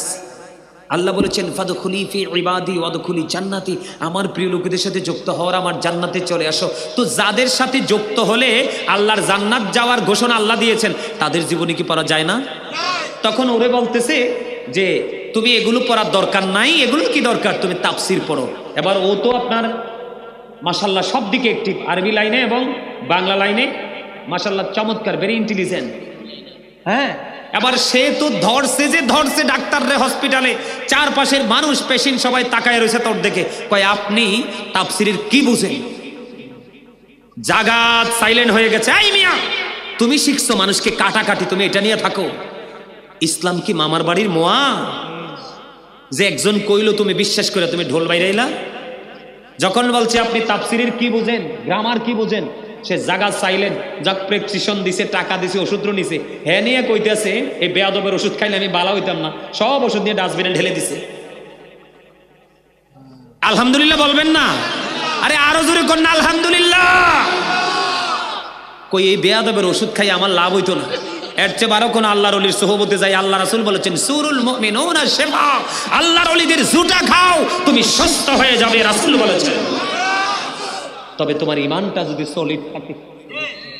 দাদা এই ঠিক আছে তো? হ্যাঁ, আমার কথা কি আপনাদের কাছে ভালো লাগছে? মনের দুঃখ নিয়ে কথা বলছি। তুমি মিয়া শিখছো মানুষকে কিভাবে জবাই করা যায়, এটা লইয়া থাও না। আমি এখানে আসি, তুমি আমাকে প্রশ্ন করতে পারতা যে হুজুর এই যে আপনারা দাঁড়িয়ে নবীকে সালাম দেন, আসলে এটা কতটুকু যুক্তিযুক্ত, এটা কি কোথাও আছে নাকি?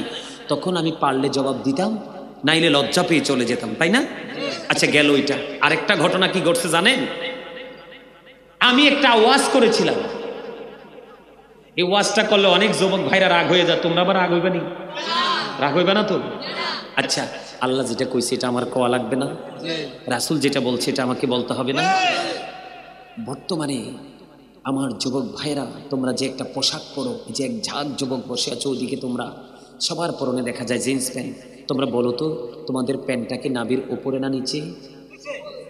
না, আমি আমার ওই ভাইদেরকে বলছি, তোমরা বলো তোমাদের প্যান্টটা আসলে কি নাভির নিচে নাকি উপরে? সত্যটা বলতে পারো না? আমি তো জানি, আমি জানি বিধাই তো তোমাদেরকে প্রশ্ন করছি, লুকাও কেন? সত্যি বলো তো। হয়তো ইন কেস কারুরটা নাভি বরাবর থাকতে পারে, আমি অস্বীকার করছি না। বলো হুজুর এত ডিফিকাল্ট জায়গা আপনি কেন আসলেন? আসছি কেন জানেন? আমাদের কাছ থেকে সব সাইড দিয়ে ইসলামটা ধরে চলে যাচ্ছে। আল্লাহ বলেছেন, এদিকে তাকাও, আল্লাহ বলেছেন লিবাসুত তাকওয়া যালিকা খায়র। আল্লাহ কইছে মানুষকে যেমন সুন্দর করে বানাইছে আরো সুন্দর রাখার জন্য আমি 3 ধরনের পোশাক দিছে আল্লাহ। একটা প্রতিদিন যেটা পরি লজ্জাস্থান ঢাকার পোশাক, পুরান হোক নতুন হোক কমন চলতেই থাকে, থাকে না? আরেকটা হলো সাজের পোশাক, কোন অনুষ্ঠানে গেলে ভিআইপি পোশাক পরি না। আরেকটা পোশাক হলো তাকওয়ার পোশাক, যেটা আল্লাহর সবচেয়ে পছন্দ। এটা দিয়ে তুমি লজ্জাস্থানও ঢাকতে পারো, সাজের পোশাকও বানাতে পারো, আবার তাকওয়ার পোশাকও বানাতে পারো। একটা দিয়ে তুমি 3টা বানাতে পারো। এটা কিন্তু আপনাদের জন্য অত্যন্ত জরুরি। দেখেন আমার দিকে তাকান, এই দিক দিয়ে নাভি বরাবর, নিচে দিয়ে টাকনোর উপরে। এখন জিন্স প্যান্টটা তো এত ছোট করে বেঈমান কাফেরেরা আবিষ্কার করছে আমাদেরকে নষ্ট করার জন্য, এটা তো তোমরা বোঝো না। তো তুমি হয়তো আমার কথাটা মানবে না, তুমি তোমার মতো করেই পড়বে, জবাব তো তুমি দিবে, কিন্তু আমাকে তো বলতে হবে। এখন কালকে যখন এই বিষয়টা নিয়ে ওয়াজ করলাম, সে নাকি অনেক বড় এডুকেটেড পারসন, সে আমারে বলতেছে হুজুর আপনি কি আমাকে মিন করে কথা বলেছেন? ওয়াজ করলাম ভরা মজলিসে, সে দাঁড়াইয়া কয় হুজুর আপনি তো আমাকে মিন করে কথা বলেছেন। আরেকজন লয়ার দাঁড়িয়ে বলছে নো, ইম্পসিবল, হুজুর আপনাকে মিন করে কথা বলেনি, তিনি কোরআন হাদিসের ভাষাটা শুধু আমাদের সামনে তুলে ধরেছে, এটা যদি আপনি আপনার গায়ে মাখেন হবে না। একজন সাথে সাথে বাইর হয়ে গেছে। আচ্ছা বলেন, আমাদের বর্তমানে যে ইয়াং ছেলেরা, শুধু আপনাদের এলাকার না, কোন তো মাথার চুল যে কাটে, মাথাটা হয়েছে গোল, এটারে কত রকম বানায় না? আচ্ছা এইটা শরীয়ত সম্মত না। আপনি যদি আমার কথাটা না মানেন এটা আপনার ব্যক্তিগত ব্যাপার, কিন্তু আমাকে তো বলতে হবে। আমাকে কি করতে হবে? তো আপনি চুলটা যেভাবে কেটেছেন ইহুদিদেরকে ফলো করে, কাকে? বেঈমান কাফিরকে ফলো করে। আল্লাহ কোরআনে বলতেছে ইন্নাল কাফিরিনা কানু লাকুম আদুওয়াম মুবিনা। আল্লাহ বলেছেন the heretics are the eternal enemy of the believers. এখন এই এক ভদ্রলোক ছিল, তার চুলগুলো একটু ইহুদি স্টাইলে কাটা। বিশ্বাস করেন তিনি ৬০,০০০ টাকা খরচ করে খাবারের আয়োজন করছে। আমার এই জিন্স প্যান্ট আর চুল কাটার স্টাইলে আমি কেন বলছি কথাটা, ওই যে দিন দিন যে ইসলামটা গরিব হয়ে যাচ্ছে আমাদের বডি থেকে, অন্তর থেকে, সব দিক থেকে, আচার আচরণ থেকে দেখেন ইসলাম গরিব। ইসলামের কোনো তোয়াক্কাই আমরা করছি না, নিজেদের মতোই সব করছি, তাই না? তো এটা তো গরিব না ইসলাম? কথা বলেন না কেন? তা আমি এই কথাগুলো বোঝানোর জন্য গিয়ে বলেছিলাম, বলার পরে তো এরার গায়ে নিয়ে মাইকা সবাই উঠটা চলে গেল। তো এই যদি হয় বর্তমান পরিস্থিতি, তাহলে আপনার পৃথিবীতে, বাংলাদেশে আপনি সুখী হওয়ার স্বপ্ন দেখাটা একেবারে ভুল। আমি কোরআন হাদিসের ভাষা বলবই, আপনি যদি তকদির ভালো হয় মানবেন, না না ভালো থাকলে মানবেন না। আপনি মরার পরে সব হিসাব নিকাশ আল্লাহর কাছে দিতে হবে। তবে সর্বশেষ কথাটা হলো, আপনার লুঙ্গি হোক, প্যান্ট হোক, পায়জামা হোক, ট্রাউজার হোক, আপনি যেটাই পরেন, যুবক হোক আর বৃদ্ধ হোক, সবার জন্য এটা ফরজ। উপর দিয়ে নাভি বরাবর, নিচে দিয়ে টাকনুর, মনে রাখবেন। এই দেখছেন, আমি কিন্তু এই কথাটা একটু পরে বলতাম। এই যে না না আপনি হাসি দিয়েন না, আমার চাচা যে কথাটা বলেছেন, সবচেয়ে লজ্জাজনক কথা, আল্লাহ আমাদের লজ্জাস্থান ঢাকার জন্য পোশাক দিয়েছেন। আপনি এমন পোশাকটা কেন পরবেন যেই পোশাকটা আপনার লজ্জাস্থানটাকে ফাঁকা করে দিবে? শুক্রবার দিনে জুমাতে যাইয়েন, কিছু কিছু ছেলেরা সবচেয়ে বেশি ডিজিটাল ভাবে মসজিদে যায়, রুকুতে গেলেই দেখবেন পিছনের কাতার থেকে আরেকজন তার পিছন দিকে লজ্জাস্থানটা পুরোটা দেখা যায়, তার গোপন অঙ্গটা দেখতে পায়। কথা বলেন না কেন? যদিও কথাটা বলতে খারাপ লাগে, কিন্তু বাস্তব সত্য না? সম্মানিত উপস্থিতি, ওই দেখছেন নি এবার এবার একটা ভাঙ্গিয়ে দিছে। আচ্ছা, আপনারা কি আগামী দিন থেকে এই ইসলাম বিরোধী, আল্লাহর যেটা পছন্দ না, রাসূলের যেটা পছন্দ না, এই পোশাকটা কি পরবেন? আমি বিশেষ করে যুবকদেরকে অনুরোধ করব, তোমরা শোনো। আমি আমাদের কুমিল্লা নিউ মার্কেটের সামনে একটা লাইব্রেরিতে গিয়েছিলাম আমার পছন্দের একটা বই কেনার জন্য। তো যাওয়ার পরে কথা বলতে বলতে বলতে এক পর্যায়ে লাইব্রেরির মালিকটাও তিনি খুব আন্তরিক, মুরব্বী, দাঁড়িয়ে আছে। তো কথা বলতে বলতে একটা পর্যায়ে আমি জিন্স প্যান্টার কথাটা বললাম যে আমরা কি তাকাবো নারীদের দিকে, পুরুষদের দিকে তো তাকাতে পারি না, তারা লজ্জাস্থান সামনে দেখা যায়, পিছনেও। তো জিন্স প্যান্টটা কেন বললাম মেন করে, কারণ এই প্যান্টটাই বেশি আমাদেরকে ক্ষতি করে, অন্যান্য পোশাক কিন্তু আমাদেরকে ক্ষতি করে না, এই জন্য এটাকে মেন করে বলছি। তো মনে হয় ছেলেটা 6-7 পড়ে সম্ভবত, না জানি আরো বেশি, মনে নাই সঠিক, অনেক আগের কথা। তো ছেলেটা পাশে থেকে দাঁড়ায় দাঁড়ায় আমার কথা শুনছে। শোনার পরে আমার যখন কথা শেষ হলো, আমি রওনা দিলাম, ছেলেটা আমার বলতেছে, হুজুর আমি এতদিন পর্যন্ত এই প্যান্টটাকে মনে করতাম যেটা একটা কমার্শিয়াল পোশাক, আমি এটা পরতাম হুজুর, আজকে আমি দূর থেকে সবগুলো কথা শুনছি, আজকে থেকে যদি আমি এই প্যান্টটাকে চিরতরে ভুলে যাই, আল্লাহকে আমার অতীত জীবনের সবগুলো গুনাহ মাফ করে দিবে। আমি কার আল্লাহ চাই তো এটা, তোমার অন্তরে ভয় আসো, তুমি অপরাধকে ভুলে যাও, আল্লাহর দিকে তুমি ফিরে আসো।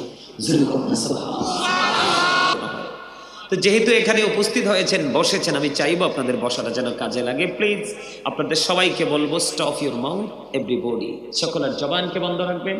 সেকেন্ড কন্ডিশন হলো, you listening my lecture very attentively, আমার কথা সবাই মন দিয়ে শুনবেন, ভালো না লাগলে চুপচাপ I say go to your seat, বাসায় চলে যাবেন। ওকে, কথা বুঝতে পারছেন? এখানে বসতে হলে কিন্তু আদবের সাথে বসতে হবে, কারণ এটা জান্নাতের বাগান। এটা কিসের বাগান? এখানে আসলে গুনাহ ঝরে যায়, এখানে কিন্তু গুনাহ যুক্ত হয় না। এখানে আসে মানুষ পাপ নিয়ে, বের হয় কিন্তু পাপ থেকে একবারে পরিত্রাণ পেয়ে, কিন্তু একবারে নিষ্পাপ হয়ে সেই সীমানাটা অতিক্রম করবে। তো এখানে আপনাদের মধ্যে দুইটা জিনিস থাকতে হবে, এক পাশে রাখবেন প্রেম, আর এক পাশে রাখবেন ভয়। যে প্রেম নিয়ে কথাগুলো শুনবো, এগুলোকে ব্রেইনে সেট আপ দেবো, আর আরেক দিকে রাখবেন ভয়, এই কারণে কোথাও যেন কোনো গুস্তাখি না হয়, বেয়াদবি যেন না হয়। আপনি যত ভালো কাজ করবেন, যেমন মসজিদ হলো একটা কিসের জায়গা? জিকিরের জায়গা, চিরস্থায়ী বাইতুল্লাহ, যেটা আপনাকে নিয়ে জান্নাতে যাবে। সবচেয়ে মজার খবর কি জানেন? আল্লাহ রাসূল বলেছেন, একজন ব্যক্তি যত বেশি মসজিদে যাবে, মসজিদের সাথে তার যত বেশি আসা যাওয়া থাকবে, ঠিক আলাদা আলাদা করে ততবারের বিনিময় আপনি যতবারই যাবেন, আলাদা আলাদা করে আপনার জন্য জান্নাতে মেহমানদারির ব্যবস্থা থাকবে। তার আপনি আজকে এসেছেন, আজকের জন্য কিন্তু স্পেশাল মেহমানদারির ব্যবস্থা। যেমন এক্সাম্পল স্বরূপ যদি যে আপনার প্রিয় মানুষ আসলে কি আজকে আসলো, আজকে তাকে খাইয়ে বিদায় করে দিবেন, আগামী 15 দিন পরে আসলে খাওয়াবেন না? আগামী 15 দিন পরে আসলে আপনি ব্যতিক্রম চিন্তা করবেন, যেটা এক্সক্লুসিভ হবে। আরে গত সপ্তাহে এসেছিল বা 15 দিন আগে আসছিল আমার যে ডিয়ার ফ্রেন্ড, আমি তাকে যেটা খাওয়াইছি, আমি কিন্তু এবার তাকে এটা খাওয়াবো না। দেখে এই গত বারেরটার তুলনায় কিন্তু আমি ভালোটা খাওয়ানোর চেষ্টা করব, এইটাই তো বাস্তবতা। সম্মানিত উপস্থিতি, এক্সাম্পল দিব না, আমি আপনাদেরকে বোঝানোর জন্য বলছি। এটা ওটা যেমন একটা জিকিরের জলসা, এটাও কিন্তু একটা জিকিরের জলসা। এটা হলো ক্ষণস্থায়ী, ওটা হলো চিরস্থায়ী। ওখানে যে জিকিরটা করা হয় ওই জিকিরটা হলো নামাজ নামক জিকির। কি মদিনায় গিয়ে যেটা হয় এটাও কিন্তু জিকির। মক্কা মদিনায় গিয়ে যেটা হয় এটা কি জিকির, ওইটা হয় জিকিরের জুলুস। আর মসজিদে গিয়ে আমরা যেটা করি এটা হলো জিকিরের জলসা। আজকে যেটা করব সেটাও জিকিরের জলসা। একই জায়গায় দাঁড়িয়ে এবং বসে যে জিকিরটা করা হয় এটাকে বলা হয় জিকিরের জলসা। বিভিন্ন জায়গা পরিদর্শন করে যেটা করা হয় এটাকে বলা হয় জিকিরের জুলুস। সুবহানাল্লাহ বলেন না, আরো জোরে। এই জন্য আমি আজকে আপনাদেরকে জিকিরের ট্রেনিং দিব, নিবেন? জিকিরের ট্রেনিং। জিকির হলো আরবি শব্দ, বাংলাতে এটাকে বলা হয় স্মরণ, ইংলিশ এটাকে বলা হয় রিমেম্বার।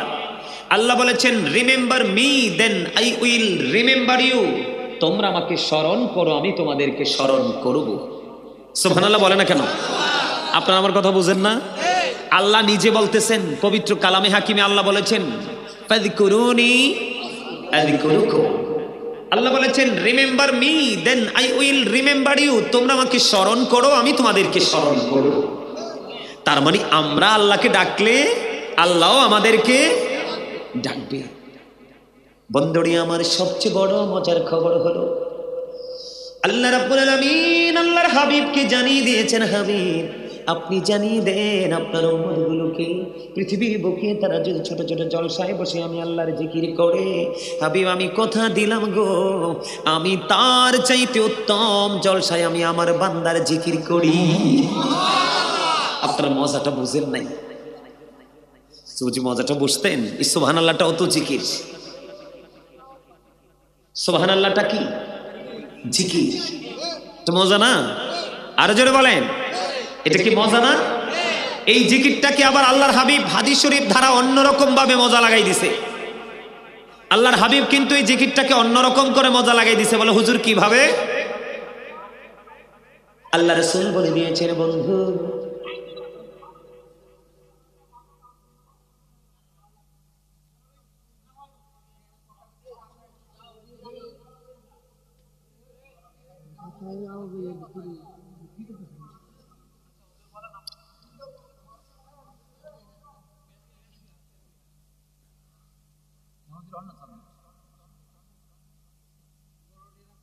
কি এখানে সমস্যা কি?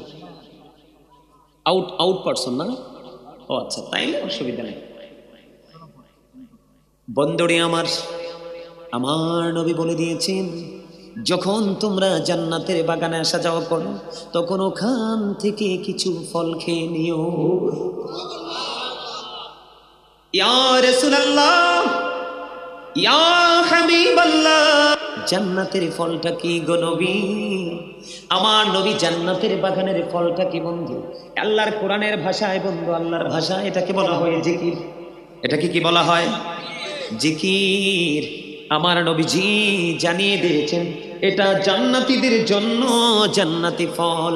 ইয়া রাসূলুল্লাহ, জান্নাতি ফলটা কি গো?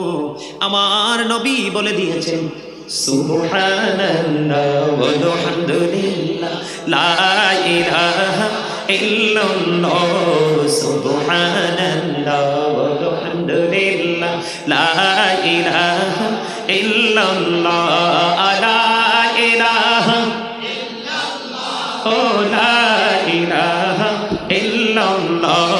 নবী আমার নূরের পুতুল, জগৎ করলেন ও জালা, রোজ হাসরে করবেন তিনি উম্মতের ফায়সালা।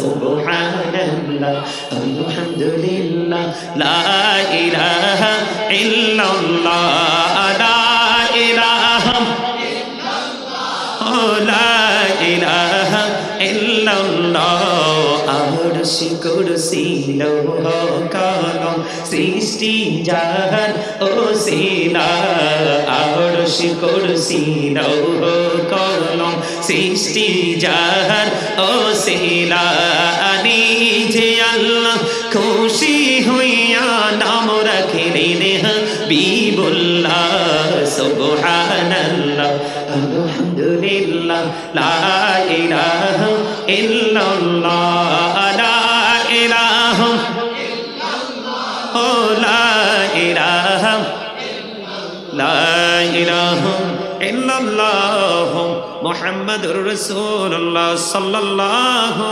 আলাইহি ওয়াসাল্লাম। জোরে জোরে বলেন না আলহামদুলিল্লাহ।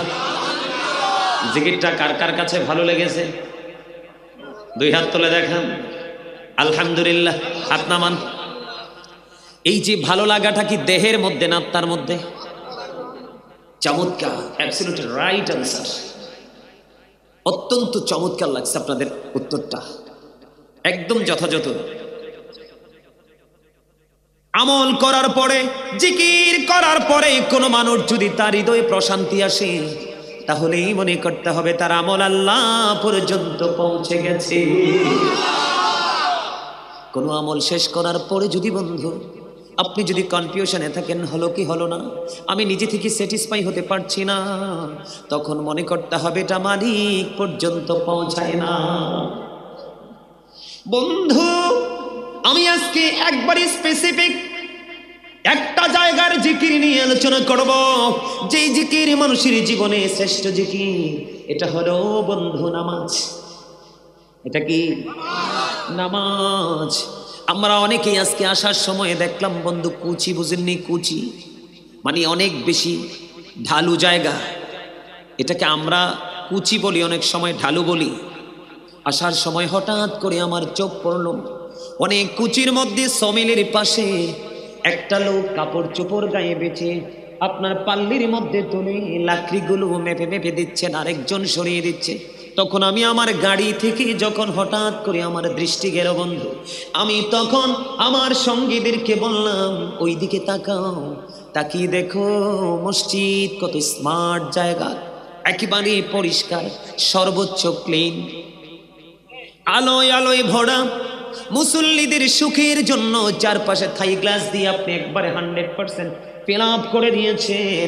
হাইয়া আলাস সালাত শোনার পরেও সে ওই স্মার্ট সুন্দর পবিত্র জায়গায় গিয়ে সেজদা দিতে পারলো না, কিন্তু এই পেটের জন্য, বিবি বাল বাচ্চার জন্য ঠিকই জীবিকা উপার্জন করছে এই কনকনে শীতের মধ্যে, অন্ধকার আচ্ছন্ন পরিবেশের মধ্যে।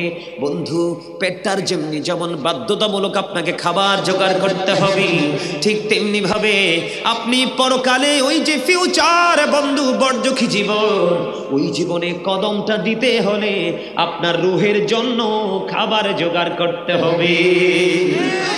কারণ আপনি কিন্তু দেহের দিক দিয়ে মানুষ নন, আপনি হলেন আত্মার দিক দিয়ে পরিপূর্ণ মানুষ।